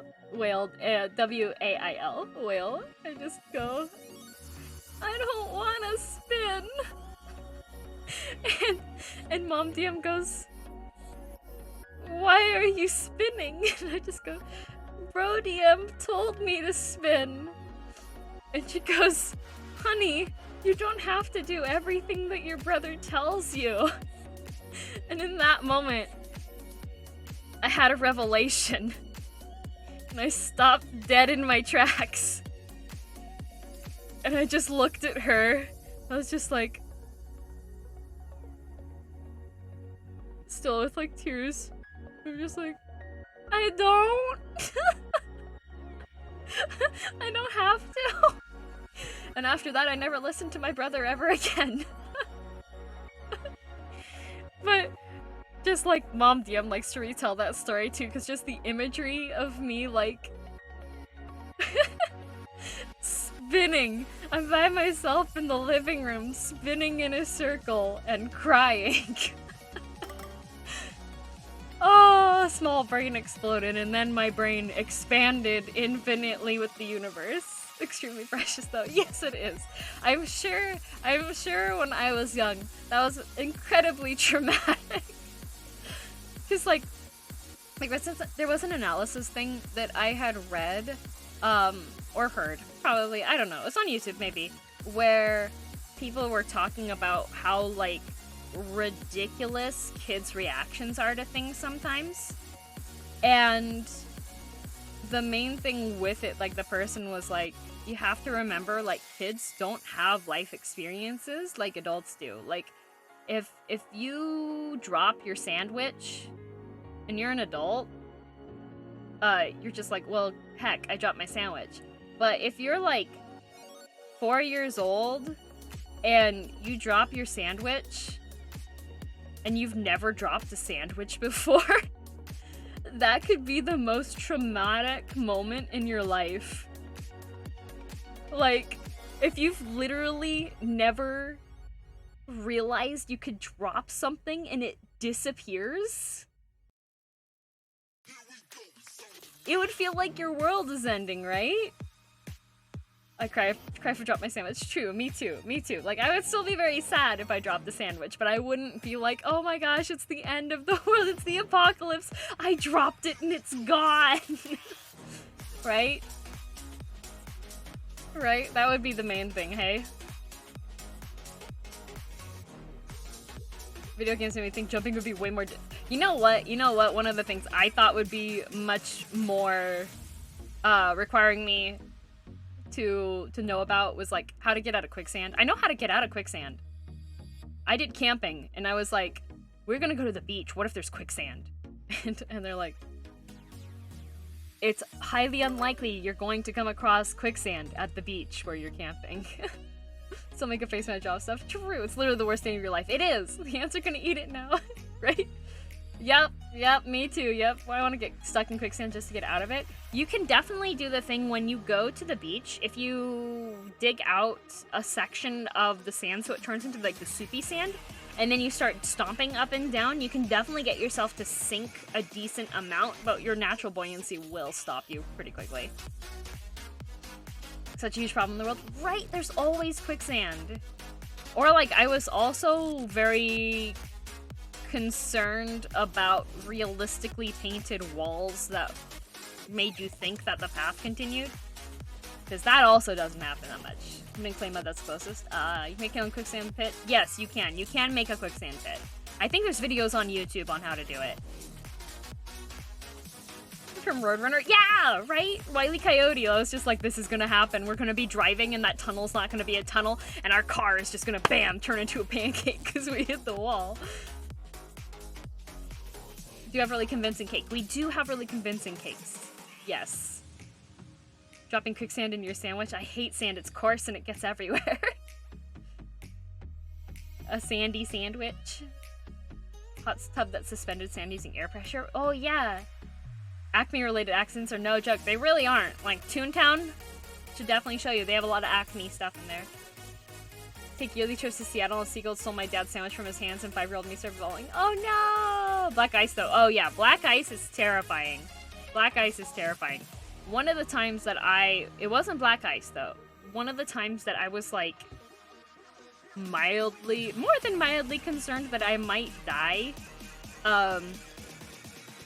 We were driving on the freeway.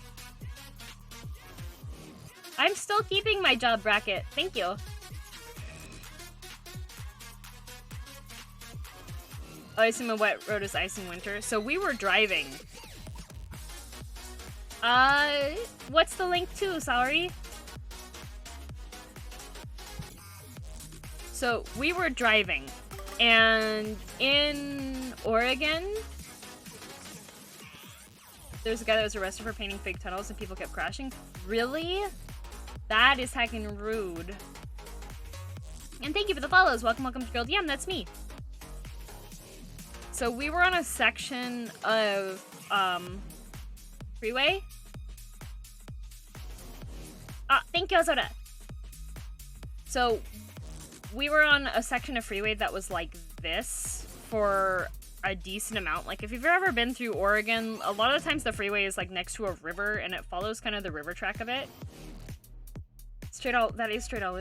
What? Causes more than 15 accidents in a week? Excuse me?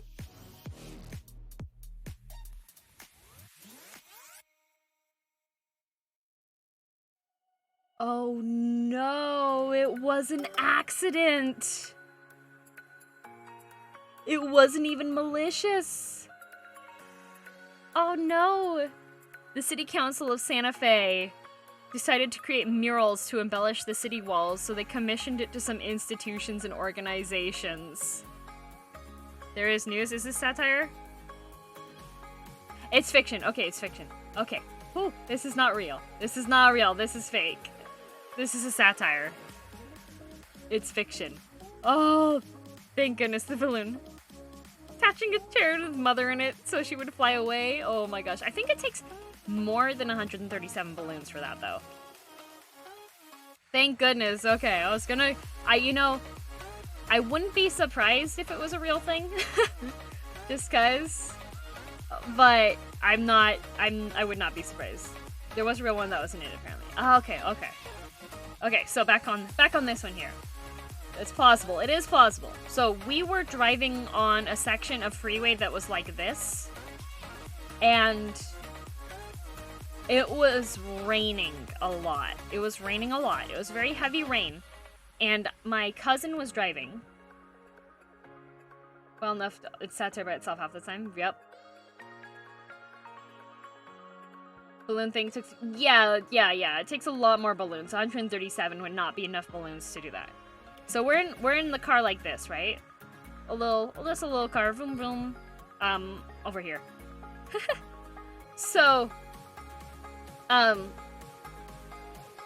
right in front of us, there was a semi-truck. 99 Luftballons would not be enough to lift anything.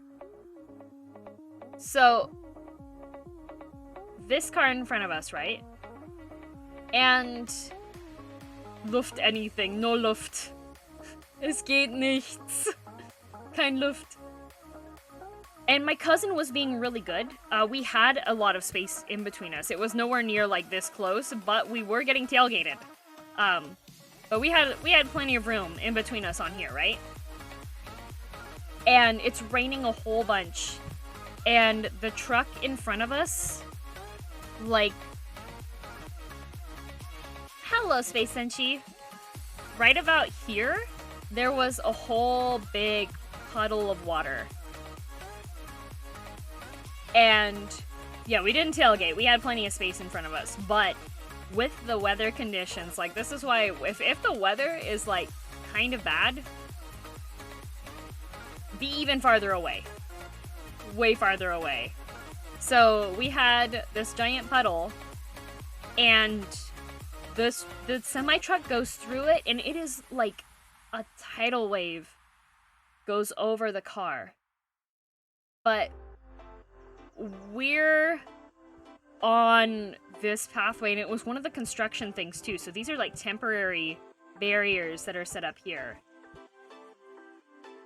And it was like the scariest moment of my life in the car, because we knew that this corner was coming up and that it was sharper than usual because it was like the construction stuff happening. There was another lane that they were constructing, and they had to like move stuff over. And just, it felt like we had no vision for 5 minutes, but it was probably less time than that. Much less time than that. It was probably only a couple of seconds, but when you're in a time period like that, it's just so scary. Hello, Reno. So we go around the corner and everything, and like no vision at all. And my cousin though, like, doesn't panic, goes around the corner completely fine. He slows down a little bit and go through, and everything's okay. And we're driving, and once we get like full vision again and there's no cars on either side of us, my cousin just goes, "Wow, I thought we were gonna die." And I was just like, okay, so it wasn't just me then. Hello, sweetie. And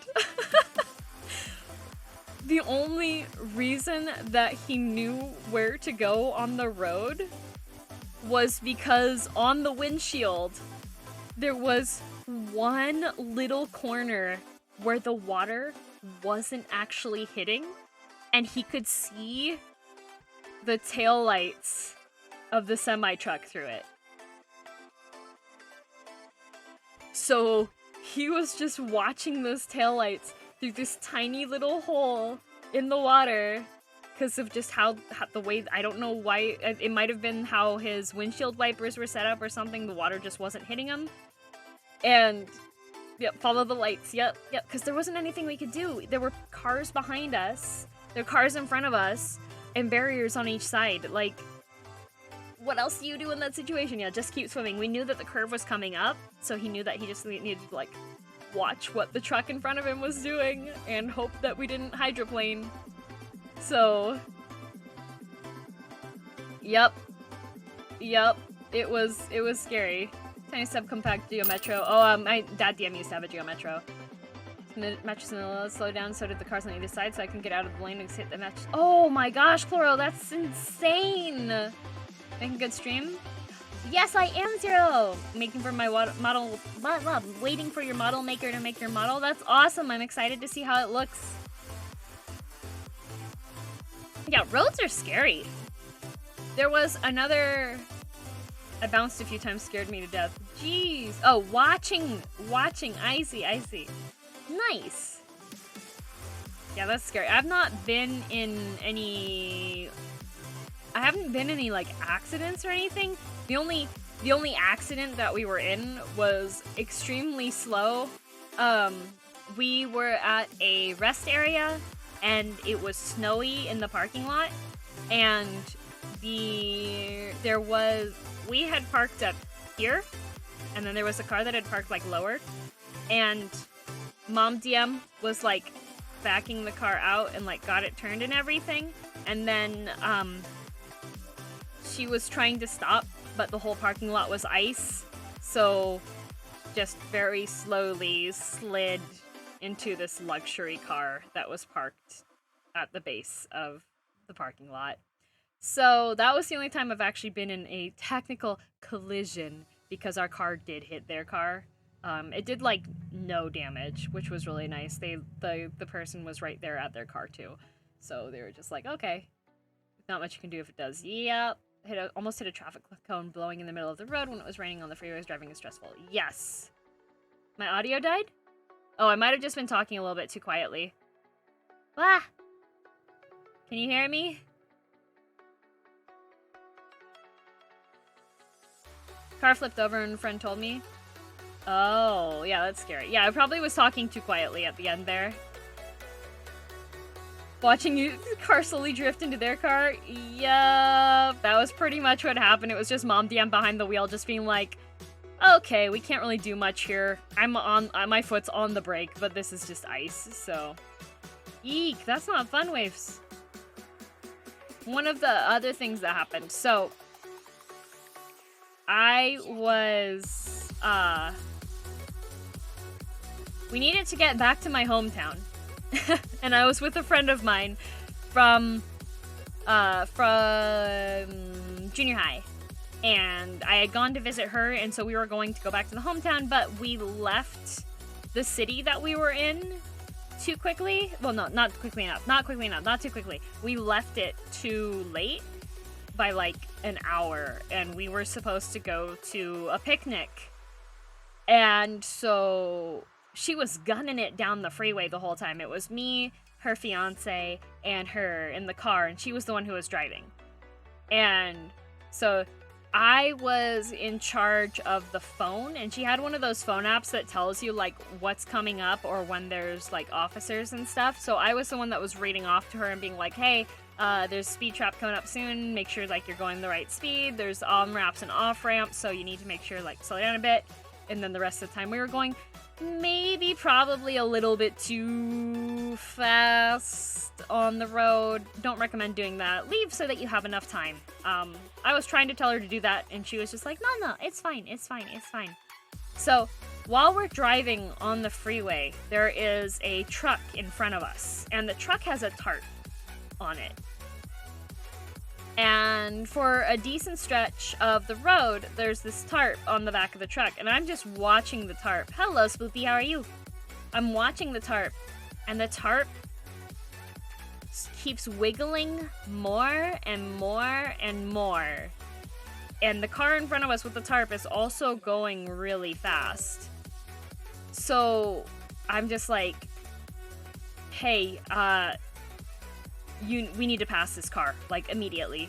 You need to pass this car immediately. And she was just like, I'm already going, like, really fast, though, and they're going faster than me. And I was like, I don't care. You need to get past this car immediately. And, like, her fiance hears my, like, the stress in my voice, and he looks at the truck in front of us, because before he was just, like, on his phone or something, sitting in the back seat, and he's like, pass the car immediately. We need to pass right now.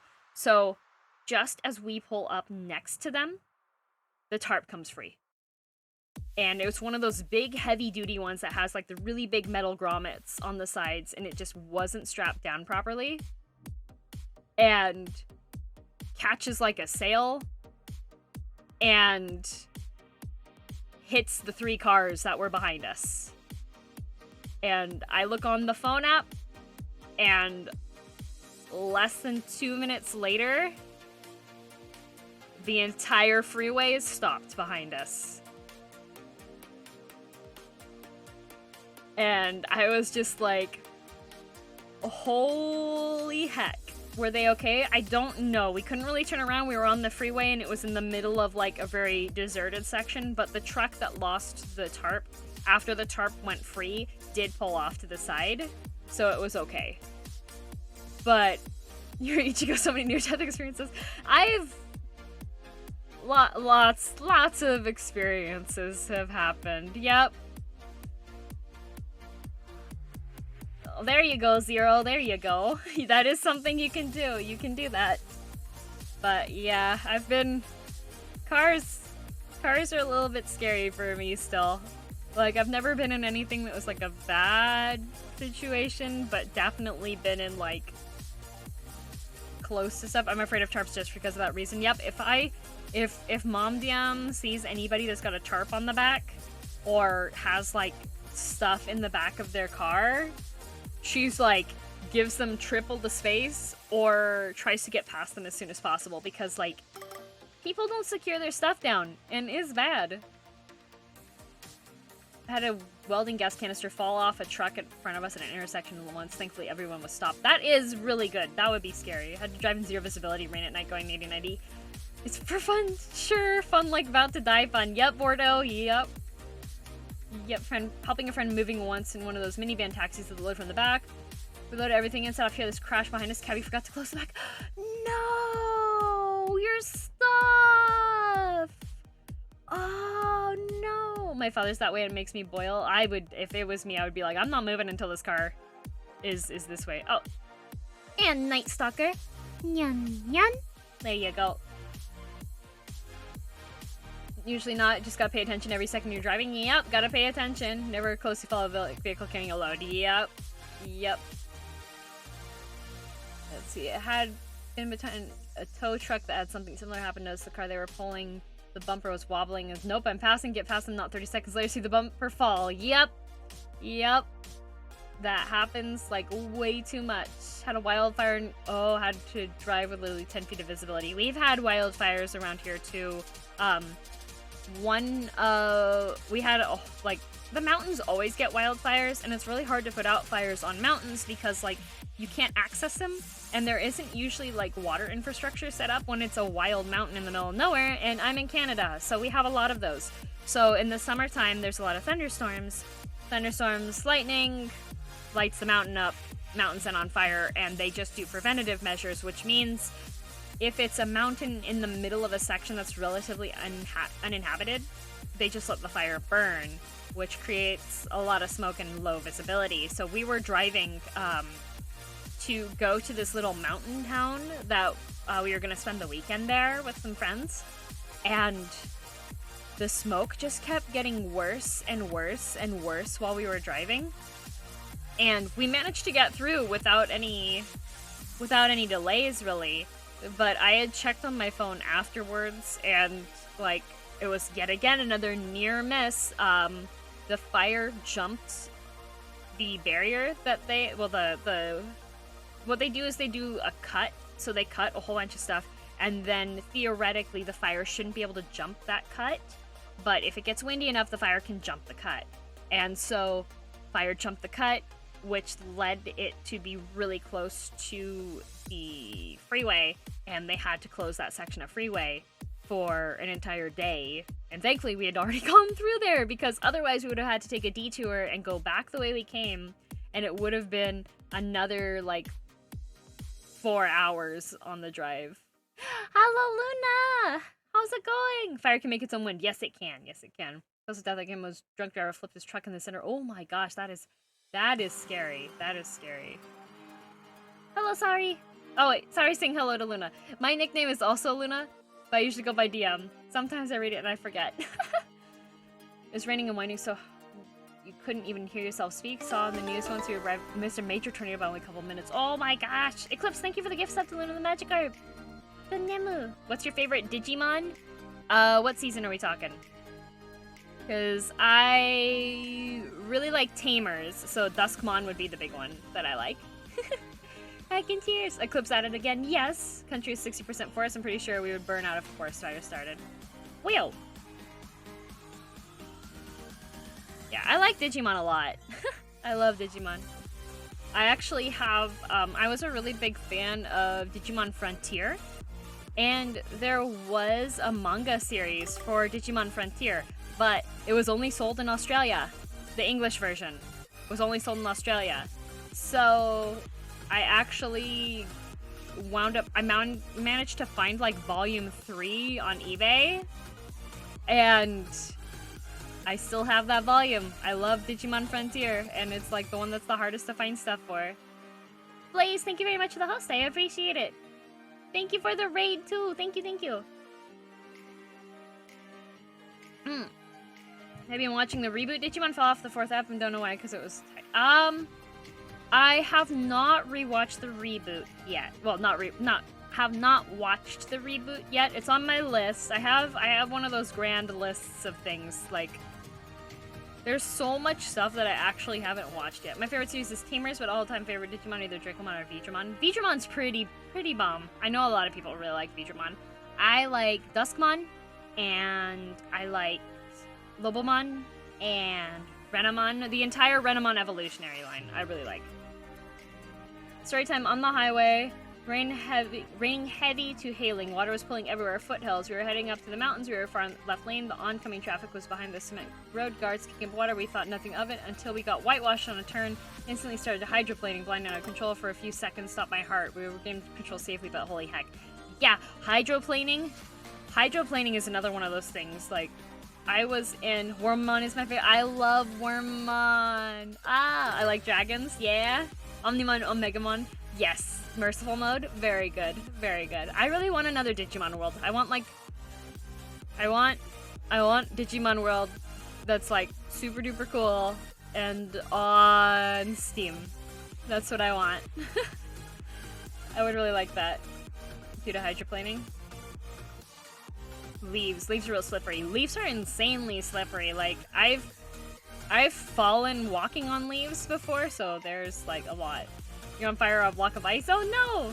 Have I got the game for you? Do ya? Hydroplaning sounds like a lot of fun if you don't know what the word means.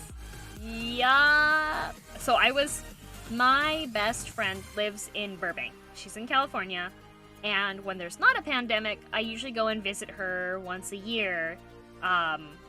Even if I have to, like, I save up. I save up so I can see her.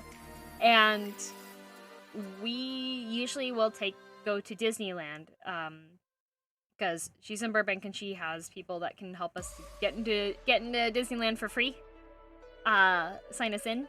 So, well, we get the tickets that have the names on them, and you have to have the employee with the name on it actually go in with you, right? Monarch Butterflymon is my partner Digimon. Oh, that's awesome! That's so cool. California Gang Gang, yeah! Complete edition is on Steam. Is it? I could play Cyber Sleuth. I actually have the game in Japanese. But I got like part of the way through the story, but not all the way through. So I could play that. That could be a thing. I do like Digimon a lot. Survive is out soon. Ooh, Digimon Survive would be fun. Nihongo Stream. I could gambatte. I could gambatte. Got 2 seasons here. Winter and construction. Similar to Canada. We also have summer, construction, and winter. Best way to get gooder? It is. So we went to Disneyland, and there was sometimes California has like sudden super rainy times, and there will be flash floods. And we were at Disneyland, and Disneyland actually closed because it was flash flooding, and our shoes were completely drenched. Everything was like, we were soaked. And we were like, okay, well, let's just go back to your house and like dry off, maybe watch some Netflix, get some delivery so that we don't have to go out into the rain, because nobody in California typically drives in the rain. And we hydroplaned like 4 times trying to get back to her place. And thankfully, my friend is a good driver and knows her car, because we were okay. But can't forget mud season, which is a brief interlude between winter and construction. True, mud season. We have like dust season. Ohio has Ohio. It's just Ohio. Ohio gozaimasu. Actually, I want to show you guys. Hang on a sec. Yeah, a sec. There's a free defensive driving event near me. They had different areas for skills to learn. One of them was hydroplaning on a large plastic mat covered in soapy water. I'd had my permanent time, little no clue what I was doing. Might have been listening to barrier. Oh no! Oh no! Here, let me show you guys this website. Speaking of Nihongo, so NHK, which is the Japanese news, actually has a website that's all news in easy Japanese.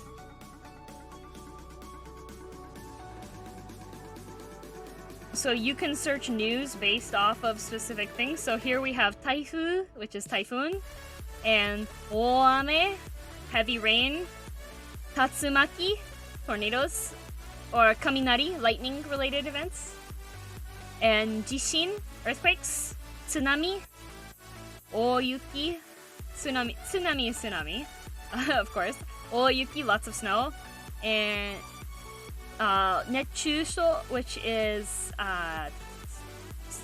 heat stroke, sunstroke. Not much kanji. They do still have the kanji, but they have something that's called furigana. So furigana, if I zoom this in more and move this over, you can see furigana is like tiny hiragana that's above the kanji characters. So that's furigana. So right now they have like mostly news on other stuff. So this is furigana is amazing. They have a thing when you click on words, sometimes explain it in simple words. Yeah, on the easy news they do here. So this is Tsugi no hi. This is Ikagetsu no news. So this month's news. So you can go like previous day, mae no hi, next day. So this is the news that's today, which is on the main page here. Vikings tried to land on Japan 3 times, so they tried to hit by hurricanes, so they gave up. Fair.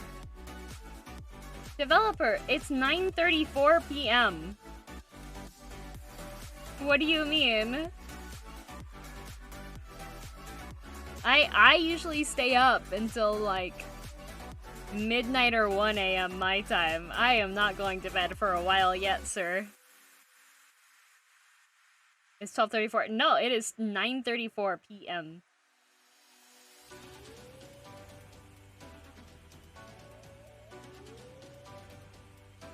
It's just 30 minutes. No, I don't have 30 minutes. I'm in a different time zone.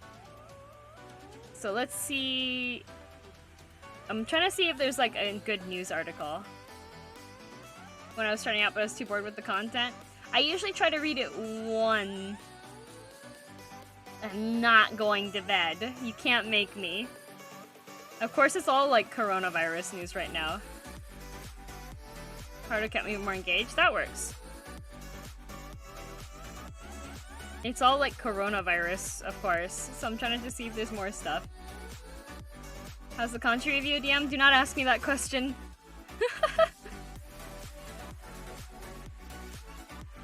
Oh, okay.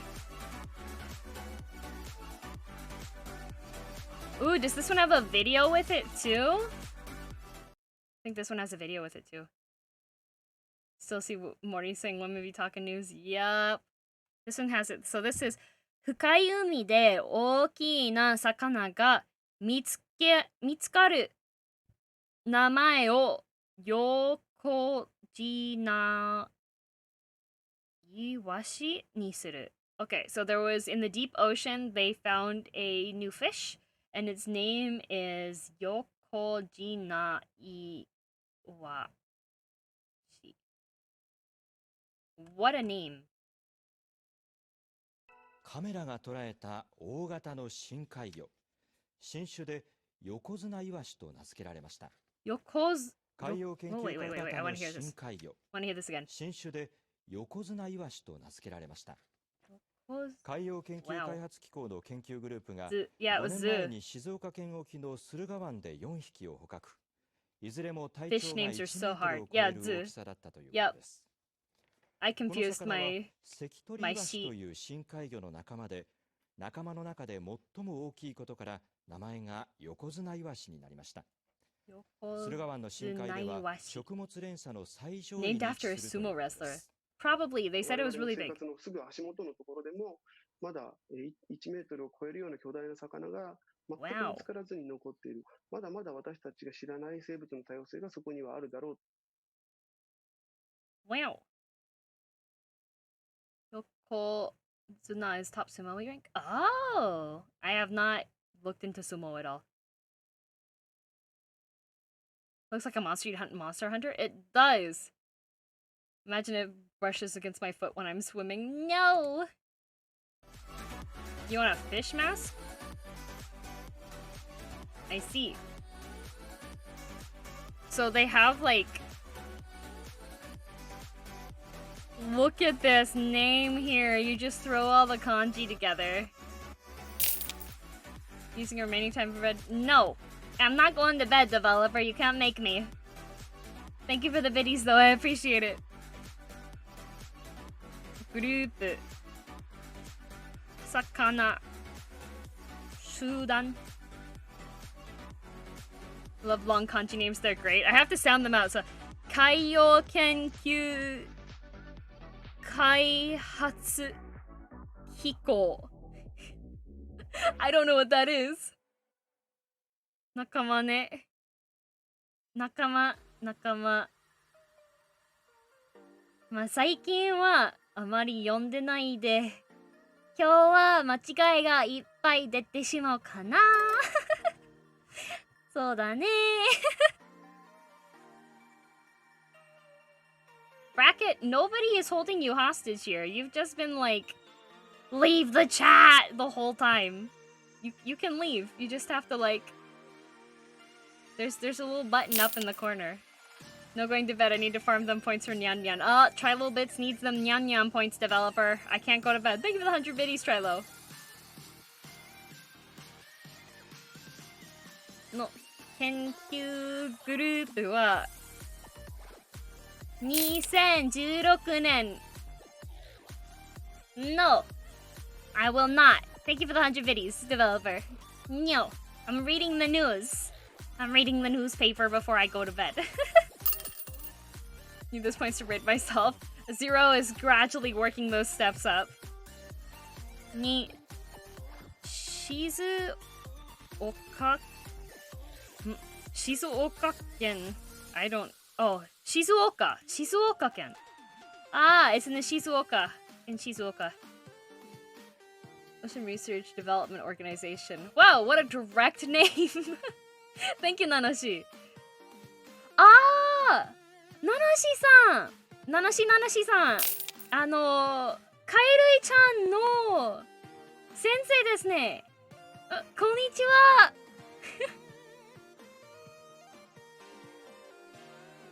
私も試してみると思ったけど、まあ、そうですか。カエルイちゃんから聞いたよ。おすすめだって。私は漢字がめちゃくちゃ苦手だけどまあねOr not to enter bit war with me, I don't change it. True, developer did do that.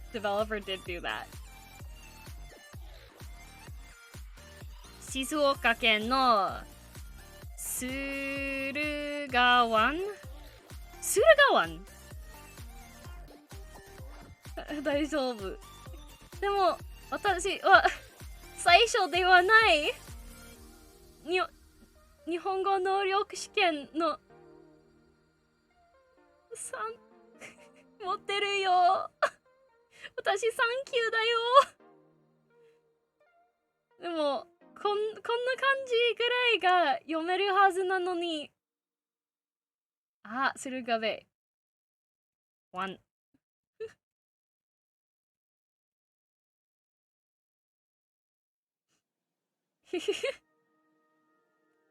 まあ最近はあまり漢字読んでないから忘れてしまったかなあとはちゃんと勉強しなかったから漢字 just take a long time. They do. I hate kanji. But it's been a long time since I've like sat down and read stuff too. So even I'm making mistakes on hiragana and katakana that I really shouldn't be making mistakes on. で、大きな魚を4匹? Oh, that's the one in Taiwan. Oh, I thought I did recognize it has the water radical on it. And this is the is this the same cause in Kani? No, right? Probably no. 3 alphabets, because why not? Why not? Why not? 持ってますよ。でもうカナダに戻ってて、で日本語の勉強をちょっと諦めちゃってうわー、このレベルぐらいなんて迷子になってしまうのでIt's in rivers and 漢字はなんか What does that mean? No, developer, I'm having a difficult time, like, making sure I'm reading hiragana out loud correctly. I need to go back to the basics. And just studying the kanji here wouldn't actually help too much, because this is more for comprehension on reading an article. Overall, it's like nature. Sanga. Mountains and rivers. Yeah, that makes sense. Put them together. No, not Duolingo. Duolingo isn't actually that great. I do have a couple of apps. I just need to actually chanto benkyo. Chanto benkyo. I do want to go to Japan when the pandemic ends, so yeah, Duolingo's like not good at all for Japanese. I have Kanshiro. I think it's a Kanshiro. And Wanikani, and a different app called Renshu. So teaching Japanese everywhere you go. Well, I pulled out the Japanese. Or you could go to bed. No, developer, no bed. Thank you for the 100 videos. I appreciate them. No bed. No. Sakana wa fukai, fukasa, deepness. If you put sa at the end of something, it turns it into like ness, or like takai means tall, takasa means height. I use kanji study, JED, obenkyo, and anki. I like jisho for looking up stuff. Yeah, the attribute. Yes. Sa. I remember some things. 2000 メートル以上の深い海にいました。Is it 4匹? I always mess up the counters. It's 1匹、2匹、3匹、4匹? It should be 4匹. Thank you for the videos, Hibiki. I appreciate it. Thank you. は体の長さが1メートル以上でした。4匹。よっしゃ覚えたよわははは Watch anime sometimes, guess you say I'm pretty fluent. So far, they found this fish more than 2,000 meters under the sea, so in like the deeper ocean. And they found 4 of them. Yeah, they found 4 of these fish.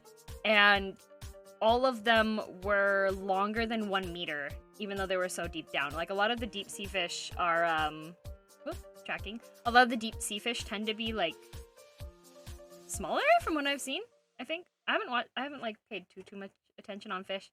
Too much, but that's interesting. 一番大きい魚は1メートル30センチぐらいで25キロでした。Wow, that's a big fish. One meter, that was the biggest one that they found, was that big. 1 meter and 30 centimeters, and it was 25 kilograms. That is a chonky boy. Chonky deep sea fish. 魚の形や DNA. Hey, look, they put the DNA in English there, but they have the nice definition there. を調べると、この魚は深い海にいる関取イワシ DNA. What you doing? I am reading easy Japanese news.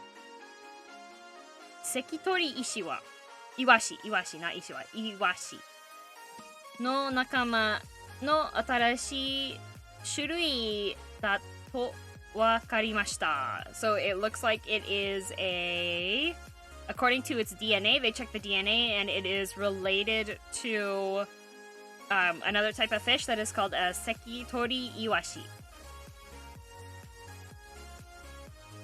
種類 is like variety of things, according to its shape. Shape and DNA. 形や。形や。Yes. Shape and DNA. Need to brainy sleep surcharge. No.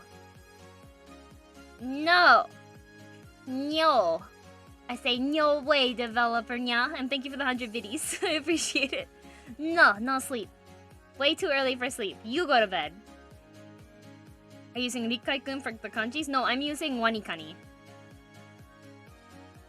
Wanikani. And 研究グループはこの魚を横綱 You must read before sleep. Exactly. Yokozuna Iwashi という名前にしました. So they named it the Yokozuna, which the Yokozuna is the sumo rank. Yokozuna.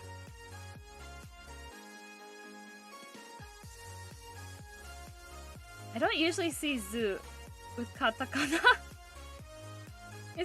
Why is the name written in katakana if the name is Japanese? Why is it in katakana? Usually, I thought katakana is generally like loan words. Yokozuna Iwashi. I'm the same time zone as developer. No worries, the whole thing is a species name. Ah, I see. And those are usually in katakana. Science. Bleh. Science words. I should have gone for one that's not science. Only needs coffee. Exactly, just coffee. I saw Wanikani and thought of the Maniwani? What? I like Wanikani a lot. Yokozuna Iwashi wa hoka no sakana ni taberareru koto ga nakute. Oh, it doesn't eat other fish. Oh! Thank you, Ninaru! I did not know that. That's really interesting. Won't go straight. No, I'm gonna stay. So after stream on Fridays, I stay up and I watch 4 episodes of anime, and then I read some manga, and then I go to bed. So I can't go to bed before watching the anime because I host the anime for a friend of mine, and that friend does not have a Funimation account, and I have a Funimation account. So, Surugawan の深い海にいる魚などの関係の中で一番上の魚だということも分かりました。So in this bay, this is like the biggest fish. This is like the number 1 fish. Have you seen Wonder Egg Priority? Not yet.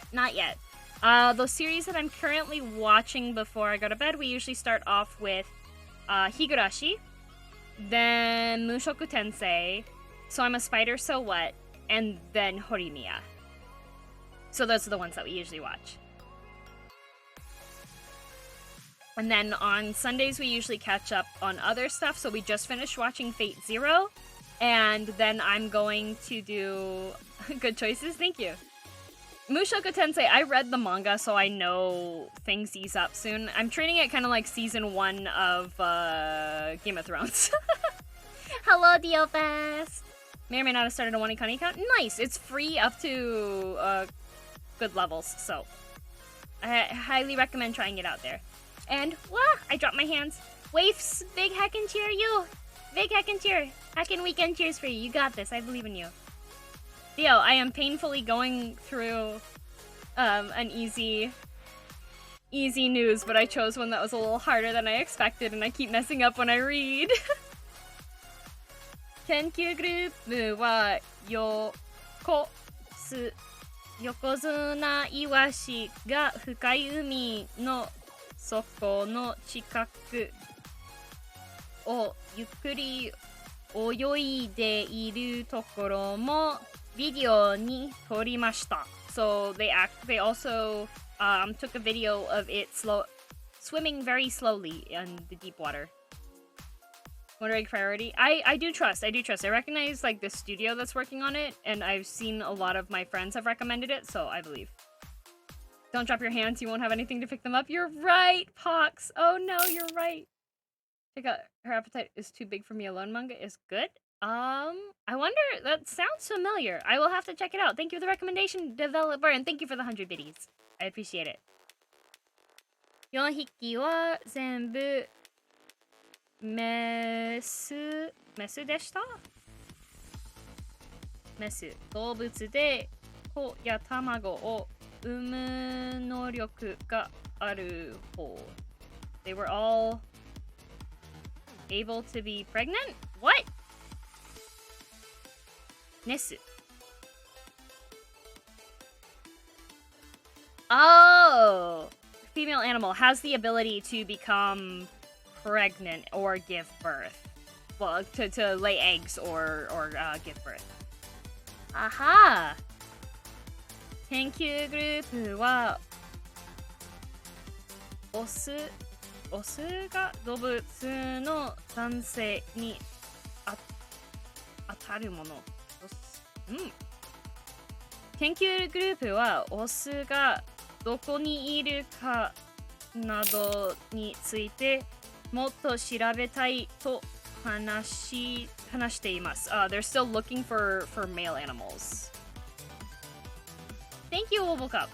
It's about Big Fishy. It is. Thank you, AC. Thank you for the 100 Biddies developer. So the four of these big fish that they got were all female, and they are still doing additional research to find out where the males are.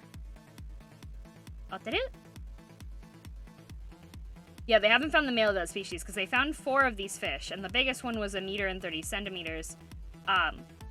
But all the 4 that they found were female. Big boys. Big girls. They're big girls. Where's the boys? These were all big ladies. Where's the big boys? Male or smaller? Maybe. I'm not sure when it comes to fish what the relative sizes are on them. Want to investigate where the boys are at? Yeah, where's them boys? Why are there 4 lonely fish ladies? Where's the boys at?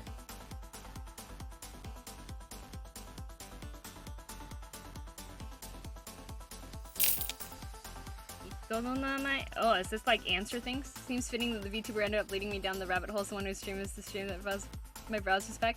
Nah, Hibiki, I'm sorry, what happened? That's the color map? Oh, so when I highlight... Kaisha ya groupu nado no namae. Oh! Ah! Kuni ya ken, machi, basho nado no namae. Locations are orange. Haha. They haven't found a male? So the fish, based off of their shape and their DNA, are related to another fish that they know more about. So they probably knew from that what to look for a female fish. Because if it's a fully grown fish, you can usually tell if it's female or male based off of the organs on them. Nanashi, thank you for the help! All the fish kanjis are so hard. Hello, Azalea. Oh, you have omochi emotes. I love omochi. Omochi is so nice. How are you, Azalea? Fukayumi, sakana. だよね. And that's Shinshu?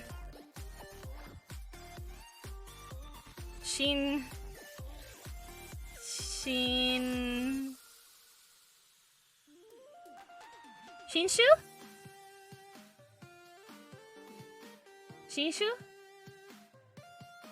What's up with you? Are you talking about the fish bracket? Thank you, Azora. Shinshu. Ah, atteru! I was like, I'm pretty sure that's Shu from Shurui, but just have to make sure. Yeah, the NHK has the Easy News site, and I did use this when I was in university. We had to choose some of the easy articles in a couple, but you never know, right? All the readings. I was like, it should be Shu, but knowing kanji, sometimes it's just like, wait, this is Shu, but sometimes it's read as this, because it's kanji. Otona.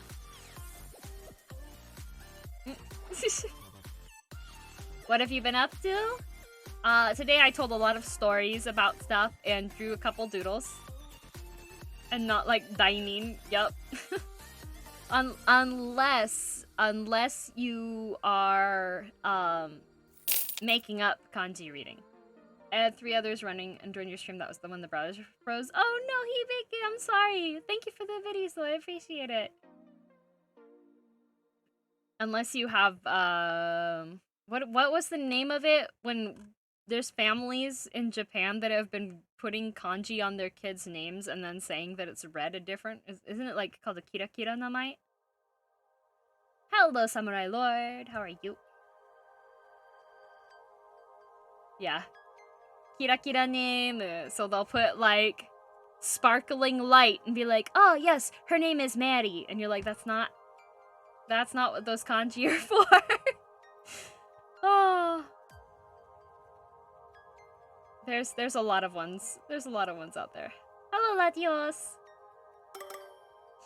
Some of those are great. Some of them are great. Some of them are great. I got kanji given to me by some friends when I was living in Nagoya. One kind of example of sun is sun. I'm learning so much. You are. Did that for a username once. Nice. I really like the number words. So like you have this one's one that's pretty well known. But 3 is like can be san, but can also be read as like mitsu. So you can take the mi from 3, and then 9 is q, but you can just shorten that down, and then you get miku. But another way that you can read this also is san. I should have just written this all out other way. I can't remember how to write my like we were just write which is fine and normal. Yes, exactly. Sankyu. It's yeah. There you go. Sankyu, which is thank you. So you have 2 ways of reading this. You can either read it as in like Hatsune Miku, this is why she has 39 on her arm. And there also is her song, which is read as Miku, but it's also read as Sankyu in the song. So it's fun. And then some of them are scary. There's also like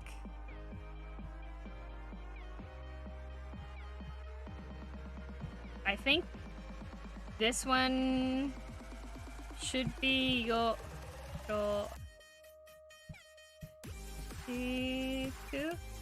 use this trick to remember friends and stuff. Yeah, when I saw your name, when Kairui was like, yeah, this is Nanashi, and then I saw your name and I was like, oh, it's Nanashi.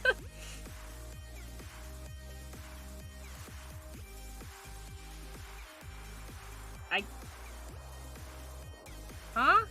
Like English doesn't have crazy stuff to it does, but I don't know that English has like number ones like this. Disc and a disc. Yeah, true. The other one that I know that is like the scary one that I learned from one of my friends that was like, don't use this one. Yeah. Shini shini koroshi. Yeah. The other one that I know is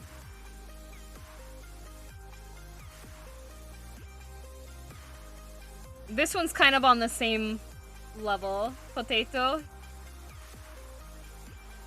True. Potato, like that too. Yeah. So this one is, doing maths? No, these are number words in Japanese. So like, 39 can be read as Miku, or it can also be read as Sankyu. And then this one is Yoroshiku, and Yoroshiku is like, nice to meet you. And then this one is like one of the scary ones, which is kind of like the one that Zero put into chat that Nanashi translated over, which is Shini Shini Koroshi. Right? Yeah, Koroshi. Yeah. It changes the goal for 5 to ko. So this is Mi na go ro shi. Might be. Gregory, thank you very much. Thank you very much for the biddies. I appreciate it. This one is kill everyone. This is not a nice one, but you can see this in manga for some things too. You can use the voice and voice version, English pronunciations, and all in kunrumi. It's wild. The number word culture in Japanese is like a rabbit hole that is very fun to look at.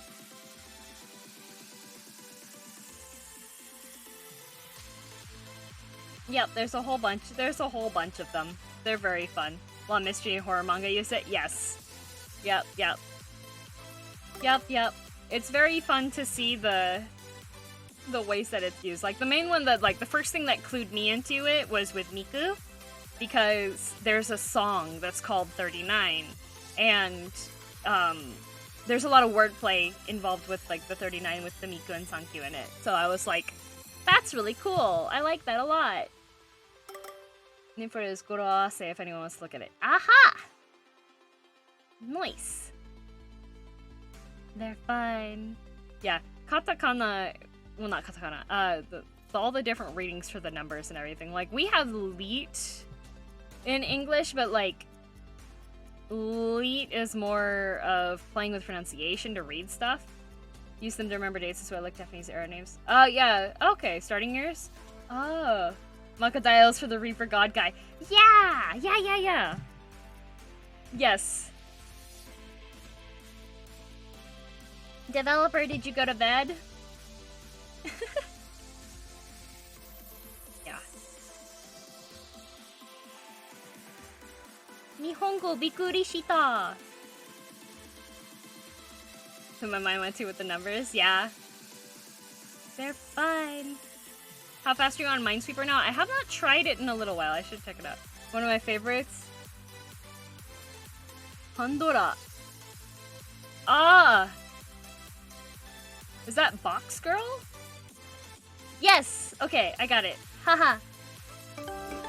I said it before it came up on chat. Eclipse, thank you for the gift sub! I appreciate it, thank you. Developer does not sleep as a true developer does. I see. Thank you for the 100 biddies. I appreciate it. Pandora. That's cute. I like that. I like that.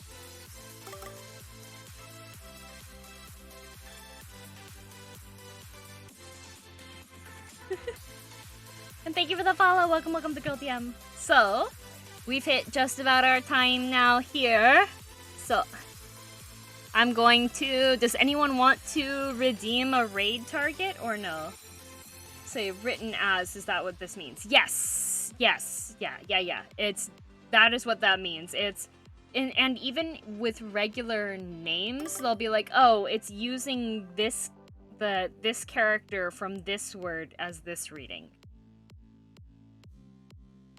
So... like one of the characters that I use for the kanji name that my friends gave me was, uses the character for vegetable, which is like, nappa? Na? Right? Thanks for the comfy and sometimes uncomfy story time. The Slug Queen story is not one that I, like to recount too often because it's, I could use raid point. Are you going to, Gen?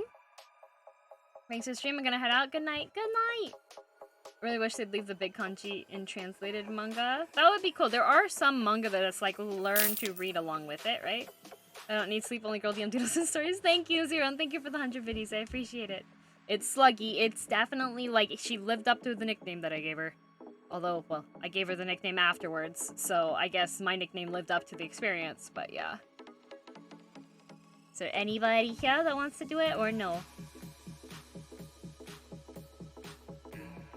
Aw, no worries. Fun stream, get timing. I gotta sleep in like 10 minutes. Ah, awesome. Okay, so I'm going to raid. Okay, the person I'm gonna raid. Oh, there's a whole bunch of them. There you are. That makes sense. That's interesting. Well, thank you for the 1,000 biddies, Waves. Thank you, I appreciate it. Hello, Levi's. We're getting ready to raid. We are getting ready to raid. Oh, that's cool. Cool. Yeah. Roppo. Oh, that's really cool. お疲れ様でした。お疲れ様でした。いろいろ教えてくれてありがとうございます。感謝します。Okay. Oh, asking to see how long he's gonna stay. Okay. I will not activate the raid yet then.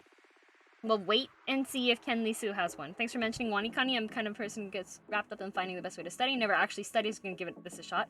Wanikani works best if you keep up with it, which I have not, so I'm gonna have to do a lot of review. But if you stay on top of it, it really drills it in, I feel like. So I liked it a lot. We're waiting for Ken Lee Soo to... Yeah. Arigato!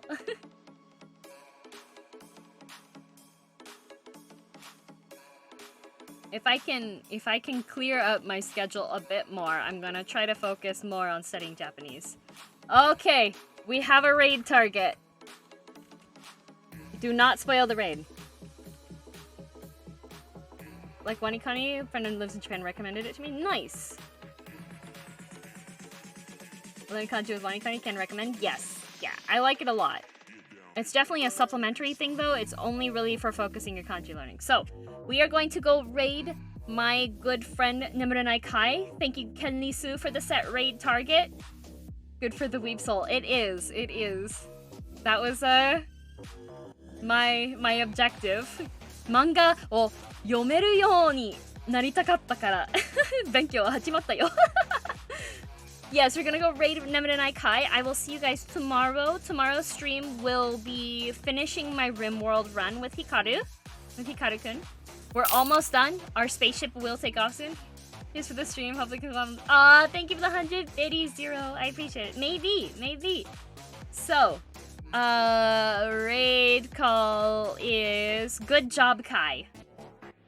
Type out good job, Kai. That's your raid call. Good job, Kai. Nani? Yes, this Hikaru-kun will be playing RimWorld with and finishing our run tomorrow. It might be laggy because there's a lot of stuff going on in the RimWorld, but we will finish it. So, I will see you tomorrow. Yep, Aosora, that one works. Okay, I'll see you tomorrow, 1 p.m. Pacific start, okay? Bye-bye!